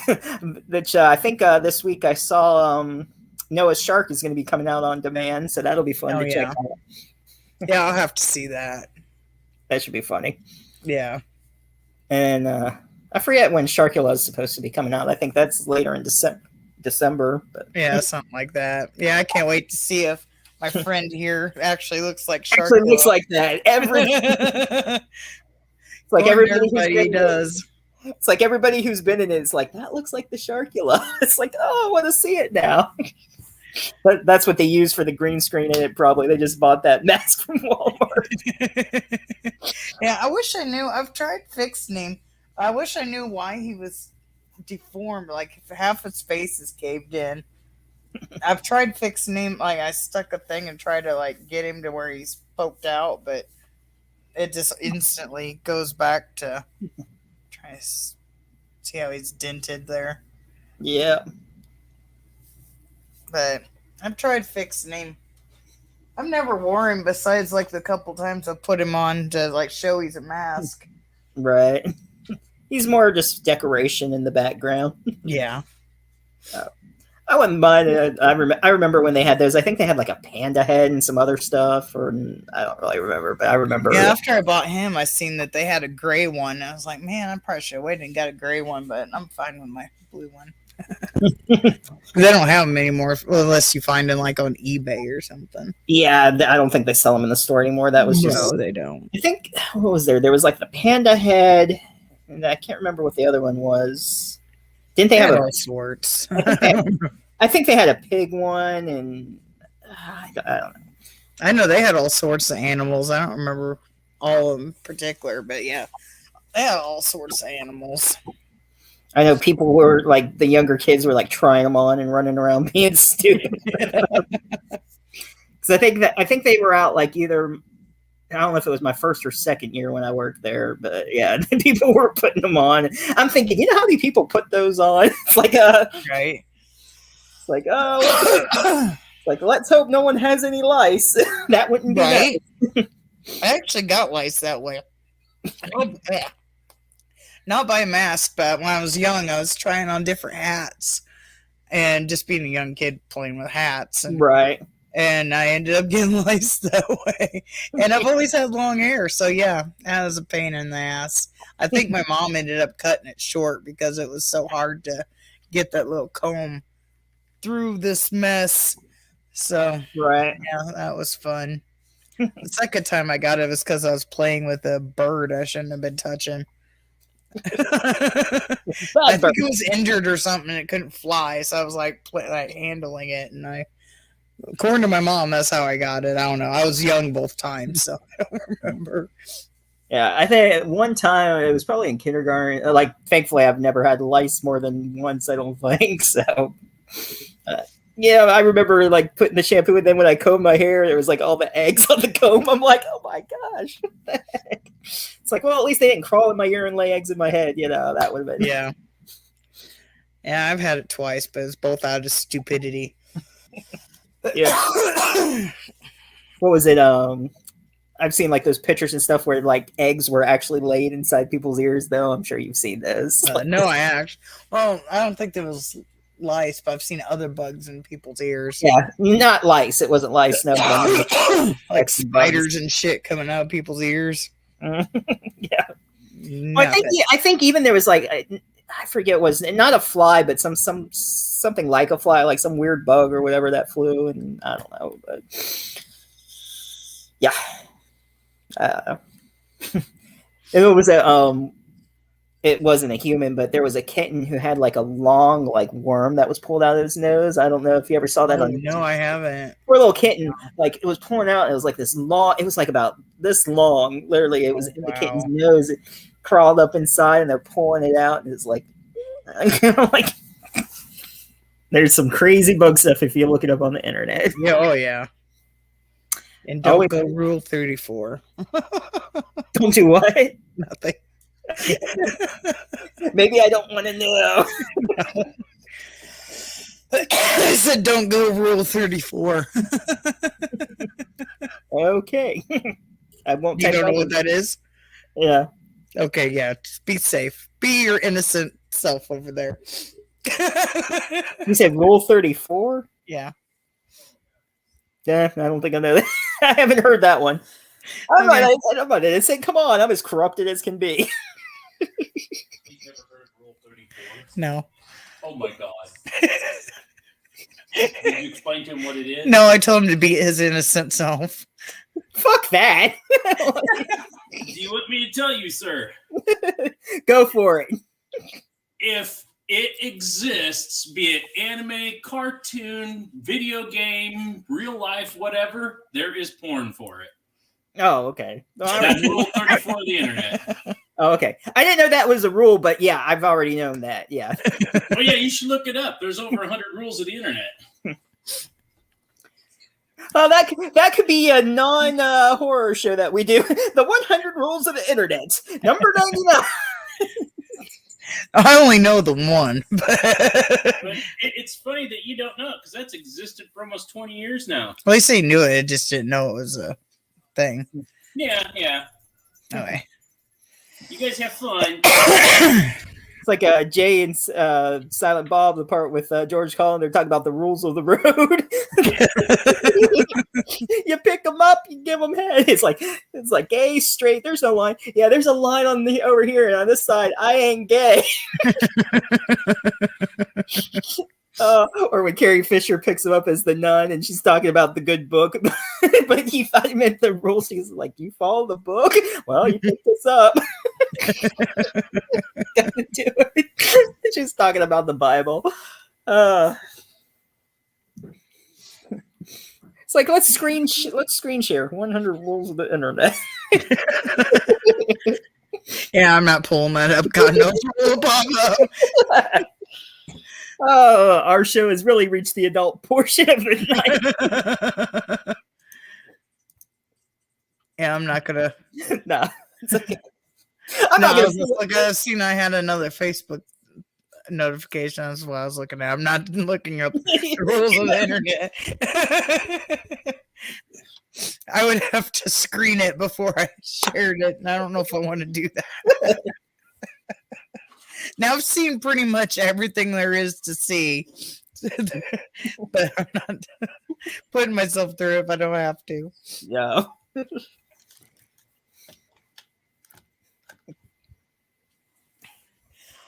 Oh, it's like perfectly timed. Oh. That wasn't planned, folks. Oh my goodness. This thing's driving me nuts. Mm. If I jack around with it too much, it's going to end up falling off on me again. So what else has been going on this week? Any news or? Not really. I didn't do news this week again. I should have, but I've been invested in something else watching. I don't want to say what it is because we'll just say I don't want to say what it is. But yeah, I didn't get into watching the news or doing my news I normally do because of it. Are they doing a documentary about the rules of the internet? Good night, Aaron. Yeah, I see you spelled his name wrong. I so wanted to say Aaron. Ron. I wanted to say that, but Greta was on, and then I see you spell the name wrong. Have a good night. Aaron probably had so much to deal with when that was popular too. Probably didn't want to hear that. Have a good night, Aaron. Was that the Jordan Peele, the substitute teacher? Aaron D. Nice. Oh, so that ain't your name. You're playing with me now. Go to the principal's office. I remember I kept hearing people at work go around saying, hey, Ron. I was like, what are you guys going on about? And they had shown me because I didn't know what it was. Show me on the, I forget what it was, but they pulled it up and showed me on the phone. It's at the time I was working. I was like, this is freaking hilarious. Yeah. At least she's laughing about it. Hey, Ron. Probably have to watch. You get teased about that a lot when that goes popular. Yeah, I don't know. I've left already there. We said goodnight after that. But yeah. Well, he did. I always laugh. wonder about people with names that, like Felicia. When something, of course, yeah. Like somebody that has like the name Felicia, if they get teased Felicia. about it, yeah, the bye Felicia. I'm trying to think of another name that goes with the name. Besides Aaron, there's Felicia. Karen. I would hate to be named Karen right now. In the last 5 years. Yeah. What's your name, Karen? Oh, figures. No. My name was Karen before that.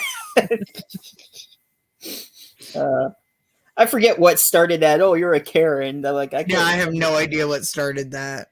And I'm sure it went back farther than 5 years. I just only remember it being popular for approximately 5 years. But I don't know. My time span's off too, so it could be a lot longer. I'm trying to think of another name. That's the only ones I could think of off the top of my head. I know there's more. So that was funny when I met Felicia Day. I'd said when I was talking to her, I'm like, "All right, bye, Felicia." I mean, and I was like, "Oh, bye, Felicia." I mean, take care, Felicia. I'm sure you can. She's like, "Yeah, bye, Felicia." I know. Send the little gif of bye, Felicia. I was like, "Bye, Felicia."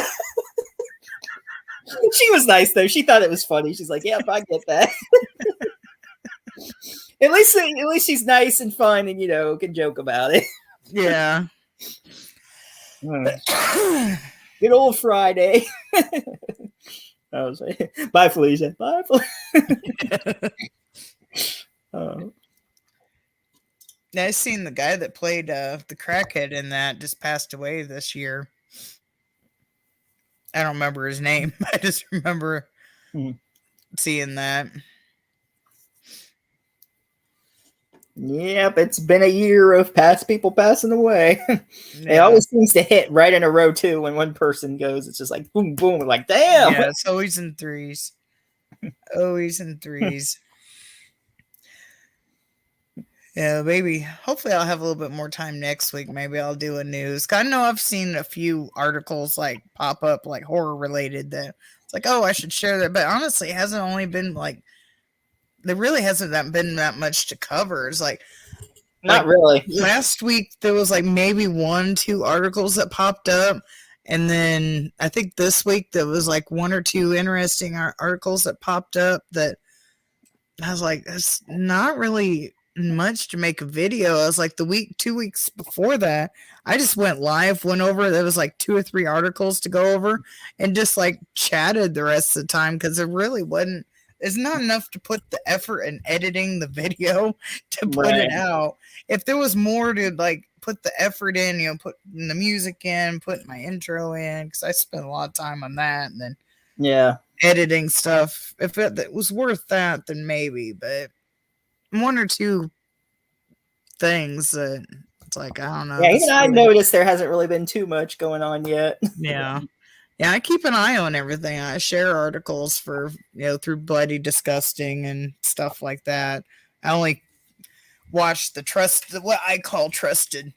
Trusted news sites. Yeah. But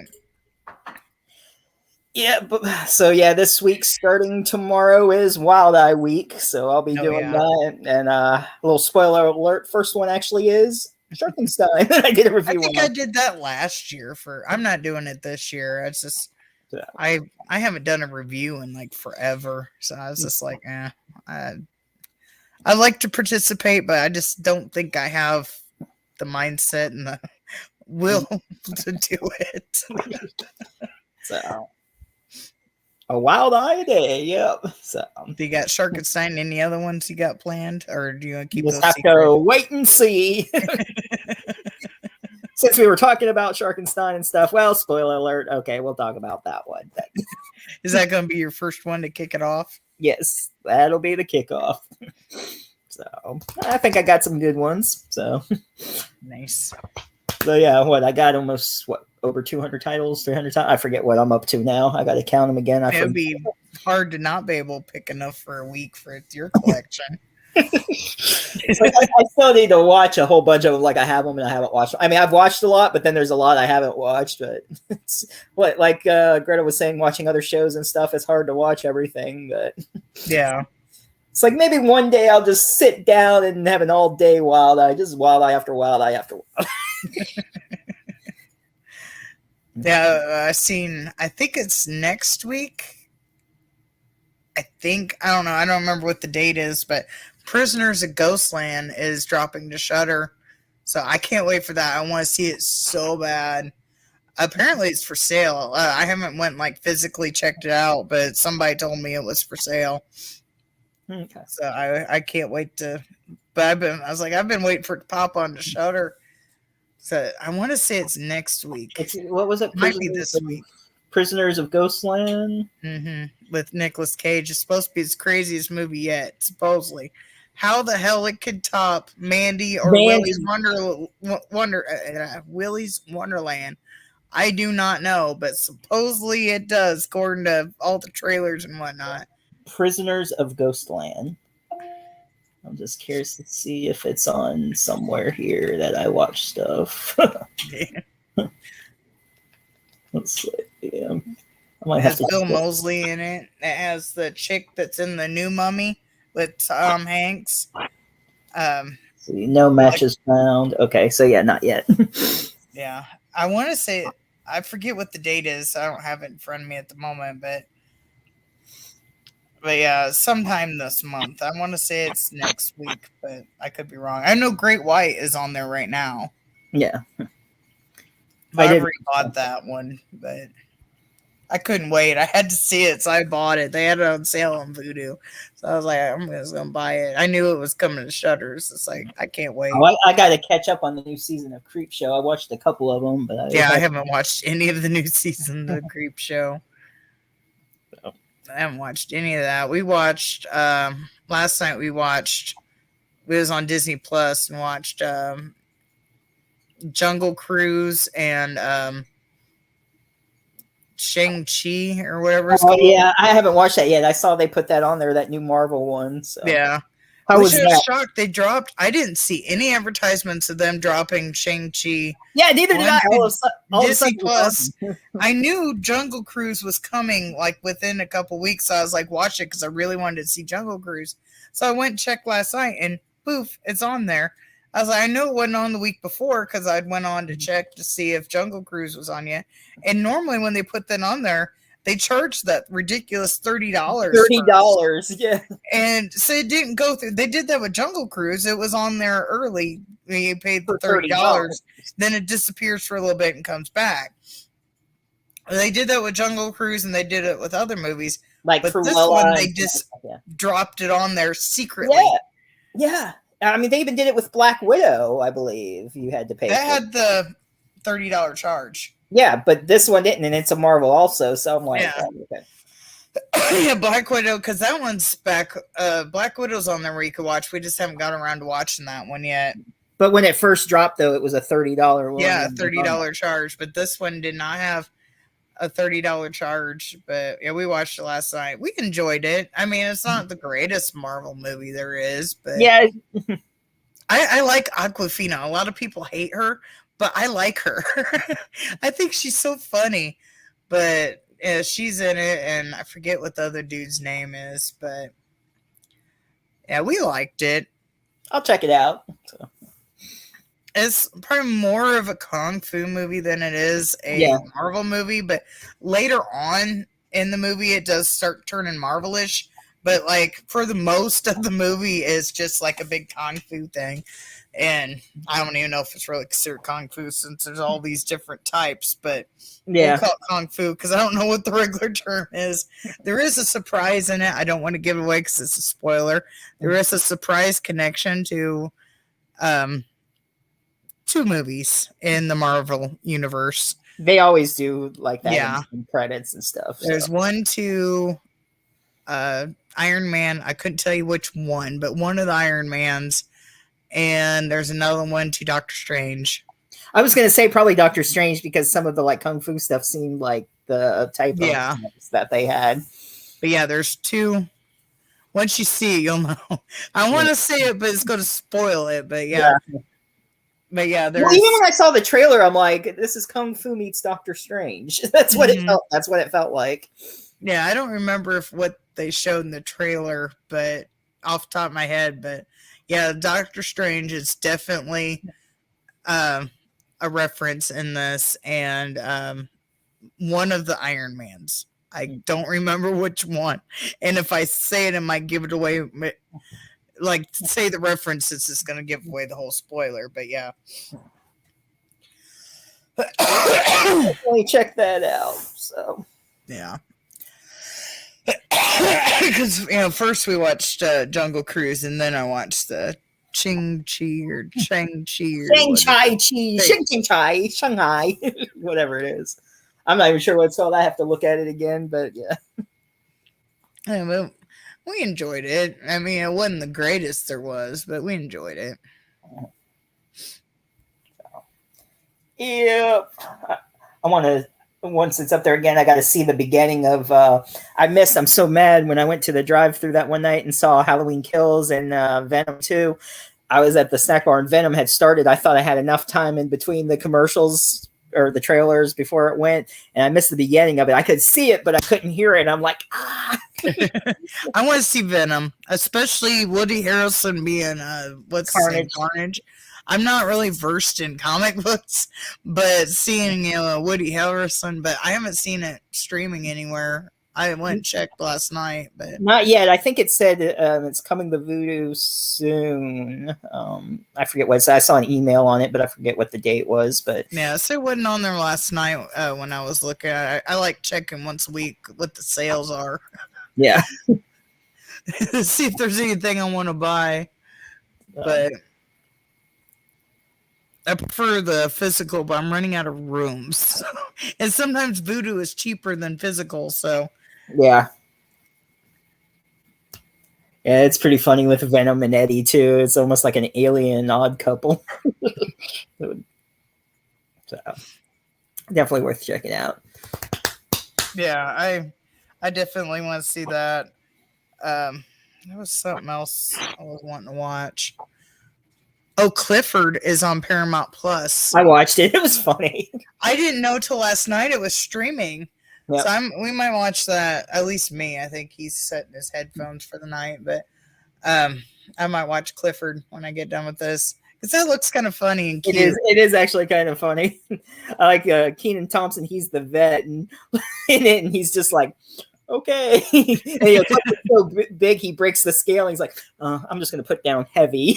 Yeah, that was in the trailer. Or when they're talking about the thermometer taking his temperature and stuff, and he goes, it rhymes with nut hole. And Clifford's like, he's like, yeah, buddy, let's forget about that. We was driving, we had to run up to Home Depot before this started, and we was going there, and like on the way there, on like one of the side streets, get on the main street, somebody's TV, and you can see Clifford on there. I was like, well, they're watching Clifford. You're there. They're watching the trailer for it. You can just see Clifford playing in their living room. Yeah. Yeah, there's Clifford, and I'm trying to think what else is... Which I didn't even know that was streaming. I just stumbled upon it, looking to see what else there is to watch. Yeah. I can't think of what else there was. It was something else I was wanting I know to watch. it's probably not streaming yet. I know, but I do want to see the new Ghostbusters. Yeah, I do too. Especially since Dan Aykroyd and Bill Murray are going to have a cameo in it too. Like, yeah. So. Not the one, nothing against the women one, but it was just a bad story. I mean, they're all great actresses. Yeah, the only thing I did not like, well, I watched it. We went and seen that at the theater. I took my son. He was a lot younger, but we went and seen it at the theater. They all the characters, Bill Murray, Dan Aykroyd, all of them. What is that woman's name? Fuck. From Alien, my mind's going blank. Sigourney Weaver. Thank you. I don't know why I went blank on her. All of them have cameos, but they didn't play their own parts. They played different characters, different names. But the crazy chick that had all the gear and everything, the blonde crazy chick, she's the only one I liked out of that. And I absolutely love Melissa McCarthy. I love her. I watch all her movies. Yeah. But lately, her movies have just been so bad. And I was just like, I used to love her. And then after pretty much Ghostbusters, it just kind of like went downhill. It went downhill, yeah. I don't know. Like Thunder Force, for God's sakes. That movie was terrible. Oh my gosh. I watched it just because it had the lady from Ma in it, Octavia, or whatever her name is. Yeah. And Melissa McCarthy. Yeah. I didn't mean I watched it just because of them. And I was like, oh my God, this is so bad. But I watched Ghostbusters because it had Melissa McCarthy in it. And it had,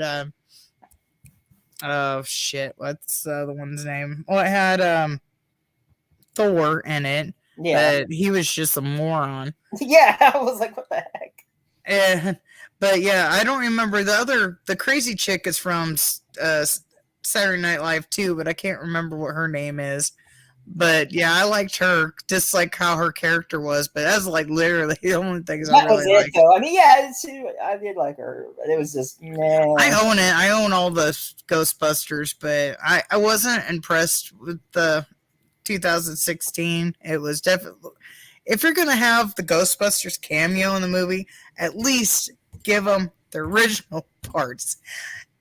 Why would you give them totally different parts? Yeah. Makes no sense. And then I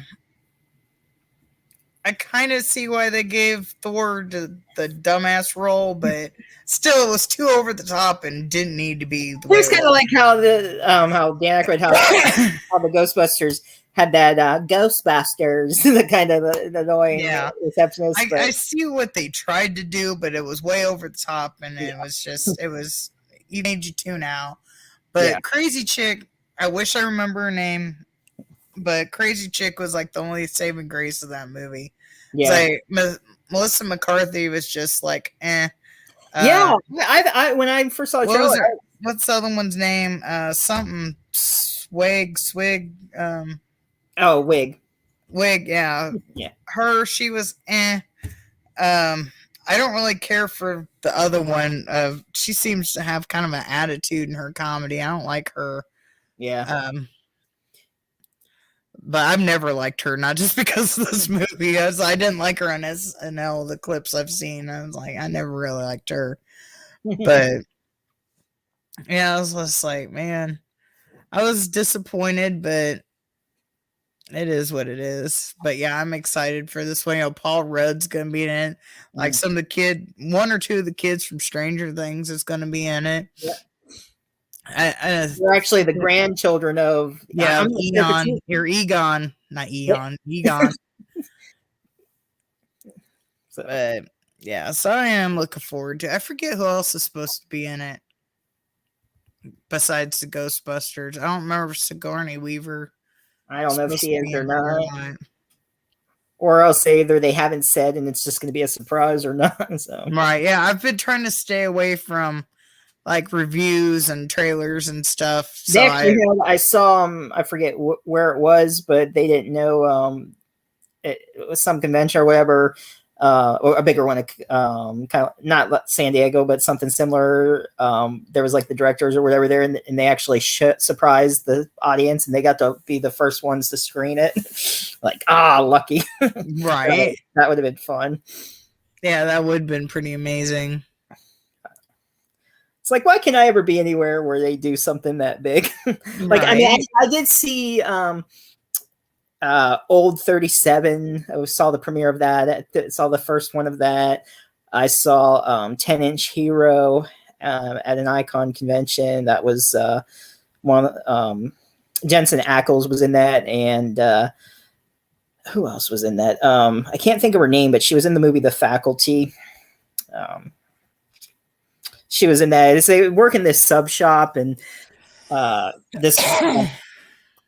What was that show on Fox? You ever see that show? It only lasted one season. It was like called, I think it was Point Pleasant, where it was the Devil's Daughter. It was a show on Fox. Did you ever see that? I don't think so. It doesn't sound familiar. Aaron says Jensen shares my birthday. Nice. Oh, okay. Well, he works. He has all these different shirts on that are pretty funny. Like, what was it? Something. I can't even remember. It's been so long since I've seen the movie, but he has like a mohawk, and he likes the one girl, Tiff, who works there. And the girl I was saying from Point Pleasant, who played the Devil's Daughter, she ends up working in this sandwich shop, and because she's in town, she thinks this one girl is her daughter that she put up for adoption, so she wants to try to get back in her life. I won't say what happened. May or may not be her daughter. You just have to watch it. But it was a really funny movie, though. And speaking of people sharing birthdays, it's not me because I don't know who's famous that shares mine, but Nicolas Cage actually shares a birthday with my son. And he's like Nicolas Cage obsessed, which I think is just so funny. I bought him a face mask that has a whole bunch of Nicolas Cage faces all over it, and he wore it to school for the longest time until the strap broke. And I haven't been able to, I can't sew worth of shit. We're going to take it down and see if my mom can fix it when we go down for Thanksgiving, but either that or I have to buy a new one. Right. It took forever for us to get it because they hand make it. I bought it off Etsy, so they hand make it each time. I was like, man, do I really want to wait? It took like damn near 2 months to get it the first time. So let's see if my mom can fix it. She can sew. I can't. Right. Well, I know. Well, not Nicolas Cage, but it's Jensen. He's going to be on The Boys the next season. I forget his character's name, but that'll be Negan cool. will be too. Yeah. So. I know that's not his real name. It's just what I've referred to him as. He's just a lot easier. Yeah. But yeah, Negan's going to be on there. Jason Eccles or Jensen. Yeah, whatever his name is. Jensen Ackles. I never watched Supernatural, so I don't know. But yeah, such a great show. Oh my gosh. Yeah, I've heard it's good, but I've seen like people like share stuff around and people talk about them like Sam and Dean. I was like, I don't even know which one's which. But but yeah, I've never watched it. But I've seen other stuff with him in it, and I've seen memes, I should say. You seen some memes. That's funny. Supernatural is awesome. I've heard it's awesome. Jensen I've never watched it. Yeah, Jensen Ackles is Dean, and it's funny, like a bunch of episodes he loves pie, and someone made like a Life of Pi poster, because of the movie Life of Pi, but this way it said Life of Pi. They showed him with some pie on it and everything. I did see Supernatural when they did the Scooby-Doo one. I did see that. Oh my god, that was great. I love the Scooby-Doo one. That was hilarious. I did watch that because it was Scooby-Doo. I had to. Like, I've been wanting to watch the Courage the Cowardly Dog one too, but I haven't got around to watching it yet. I've been watching, it's been on sale on Vudu a couple times, but it's still kind of high. I'm kind of waiting for it to go down. I'm a cheapskate, so I'm waiting. I love how Scooby-Doo, how they like died for real and they're like freaking out because they've never seen blood or anything. Yeah. There's Supernatural did a crossover with Scooby-Doo. Yeah. I forget what the exact title is, but they did do a crossover. Scooby Natural. Yeah. They get sucked into the TV. Yeah. It's cartoon. So yeah, I did watch that, but other than that, I haven't really watched Supernatural. I was like, because I've always watched The Walking Dead from the time it first came out back in 2010. So and he'd watched Supernatural, so he's like, oh, such and such is going to be on The Walking Dead, and I'm like, who? Because their dad or something like that, and I'm just like, huh, who? Yeah. We need a Supernatural night. Oh my god, I would be so out of my element. I would need a lot of time to prepare because you said there's 11 seasons. 12. Man, I would have to binge watch Supernatural. There's only, let me see how many episodes there were. I forget. I'm just going by off what Aaron said. No, he stopped watching season 11. Needs to finish it. So I was going off of that. I know it's 12 seasons. Yeah, I would have to definitely binge watch. 327 episodes. Oh my god. Or I'm sorry, 15 seasons. Why did I say 12? Yeah, there's 15 seasons. It stopped recently. Well, I don't mind watching it. It's just like, I would need some time to get prepared for that show. It's only 15 seasons, 327 episodes. I would probably watch it with you again. Mm. What? You know what? Uh-huh. I love Supernatural. Yeah, you might actually watch that. Real life Bible politics, if you believe that the Bible's real. Yeah, I could see you might watch that one. I've watched all of Supernatural. What are you talking about? That's not what I'm saying. Just move on, or I'll have to mute myself. So, all right. So yeah, next week we got Giovanni coming on from Suicide Squad. Giovanni Riccardo. Yeah. So not Ricardo. Rodriguez. Oh my god! As soon as I said that, I'm like, not Ricardo. Rodriguez. I don't know why I said Ricardo. We're not doing I Love Lucy Land now. I know. As soon as I said Ricardo, I'm like, nope. Oh. But yeah, I can't wait for Giovanni either. I was actually having a conversation with somebody. I was so confused about this because I was telling somebody, like in my personal life, whatever, about was having somebody asked if they seen the new Suicide Squad, and they was like they won't watch it because, and I was like, whoa, why? And it's like because people are not from the first one in it. I was like, Harley's the same. I couldn't think of anybody else. So I was like, Harley's the same. And then she says they said something about the Joker. And I was like, so are you said it was this real short, and I was trying to like interpret what they meant because it was text message. I was like, so I was like, the Joker isn't in this one. Are you saying that you liked that Joker? And yeah, I told him yes, this one is better than one. Yeah, I was like, it's way better than one. Yeah. And so I was real confused what they was talking about the Joker. I was like, so are you mad that Joker's not in this? are you mad thinking that there's a... I was like, the Joker's not even in this one. I don't understand. And then they just sent like one word reply that made absolute... No, they said the Joker isn't in it. And I was like, no. And that was the conversation. I'm so confused. It's like, I have no idea. They're not watching it because the Joker's not in it, or they're not watching it because they hate the new Joker and think it's... I'm like so confused. I don't know. But yeah, Suicide Squad 2 is like 100 times better. Yes, John Cena is doing the TV show. Yeah. And why they picked his character of all characters to do TV show because he's not. You know, I spoiler, yeah. Mute me. Spoiler, he's not the good guy.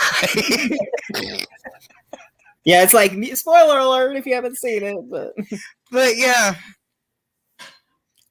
I saw that he was getting at first. I sort of liked his character, but then I was like, I don't like him anymore. Right? I would have much rather preferred a Harley Quinn show. Would have been so much more fun. Yeah, either that or the Rat Girl. Yes, the Rat Girl. Mm-hmm. Or even Shark King or whatever the fuck his name is. Yeah, he would have been fun. Yeah. Oh, apparently it's King Shark. I said it wrong. Excuse me. I'm hearing getting yelled at in the other room. King Shark and Rat Girl. That would have been a good duo. Yes. He was like, I don't think that was her name, but that's what I'm calling her. Yeah. Well, because he was even like friend, you know, so that would have been cool to have them together. Yeah. Or even Ellis or whatever the fuck his name is. Yeah, I know who the fuck I'm talking about. It's all that matters. And even him. But yeah, John Cena, which I have no problem with John Cena. I don't. Yeah, but like his character, why is his character out of all of them?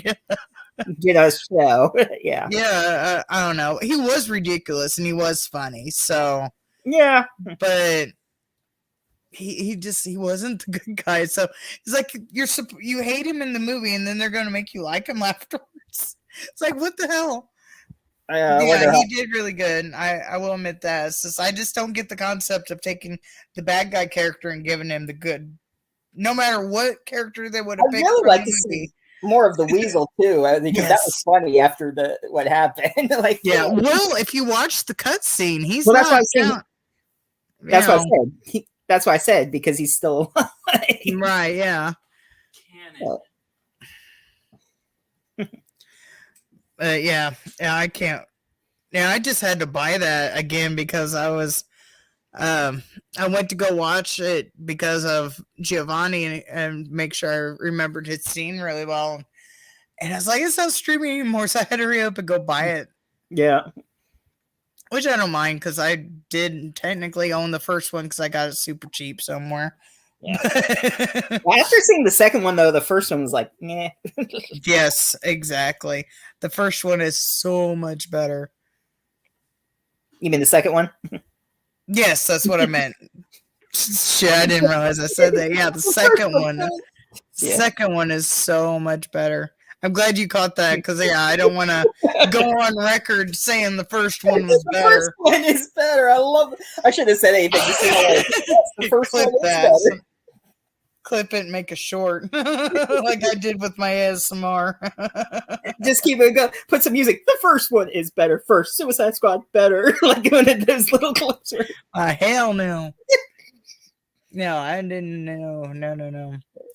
But yeah, the second one is like 100 times better. So yeah, besides Ricardo coming on, no, I'm just kidding. Rodriguez coming on. Then the 27th, of course, we got Rebecca Reinhart coming back, and Rob Mello will be joining us for the first time. Right? Yeah, I'll have to get prepped for that one early because more than likely, because that's Thanksgiving weekend, more than likely I will be in Illinois, so I'll probably have to go up and be in that little room where I was at when we had Nicholas and Brian Brennan. Bremer. Bremer. Well, that's okay. I invited Ricardo on, so Rob Mello, is he mellow? Yeah, he's pretty mellow. He's a cool guy. Yeah. Rob Mello likes yellow jello. Yeah, if you've seen the Happy Death Day movies, He's the serial killer in that one that is the babyface killer. I always kind of like distinguish like that because there's not just one killer in those movies. Yeah. So I was like, he's the serial killer guy. The babyface killer. Yes. Mm-hmm. So. Which technically there's not just one of them either. So but yeah, so if you watch that, Steve went bye-bye. Yes, Happy Death Day is so fun, so good. I love both of them. So I was really excited when I heard that he was coming on. But yeah, we'll be talking about probably that. I know I'm going to bring it up, but we'll be talking about that. And then him and Rebecca Reinhart have a project coming up together. So yep, I'm back. You're still spinning Black Wheel on the other one. Yeah, I know. My battery died. It's not signed off on the computer or whatever. It's signed on, but the battery died itself. So, gotcha. Are you going to be able to end the stream? Oh, there we go. There we go. Yeah, I can still end it. Okay. That was weird. It shut off there. But yeah, that's pretty much it anyway. So 3 ghosts. One is a ghost. It's Steve's aura.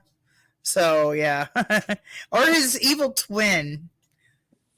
Yes. You never know. I do have a twin, but since Steve is the innocent one. Fuck that. Yeah, I don't know how he didn't know about 34. Come on, everybody knows 34. If I know about it, they all consider me like a boomer. So if I know about it, yeah, because I know shit about like technology and like popular shit, except for which it seems like I know more than what I do, but I've kind of taught myself stuff since I do all the editing and whatnot on my stuff.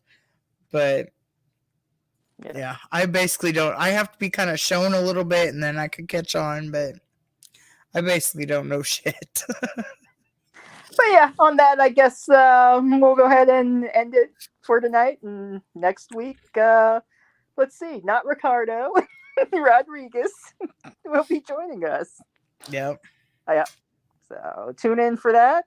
And thanks for watching, and hope you enjoyed the show for those who join us and watching the replays. And I'm sure you'll post this up on Spotify within the next couple weeks. You always watch the replay on Steve's channel, or if you just want to have it like listen in the background or take it on a trip, you can find it on Spotify. Just look for Miss Boomstick. I was planning to make original content on there.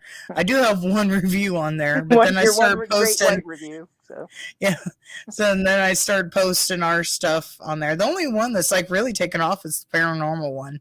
Yeah, that was fun. Other than that, but yeah, I'll put this on Spotify, and I need to put more shit up on there besides that. Yep. So I just haven't done reviews in so long. I was like, I don't know what else to put on there. Figure something out, I'm sure. Yeah. All right. Well, have a good night. All right. See ya. Bye. Bye.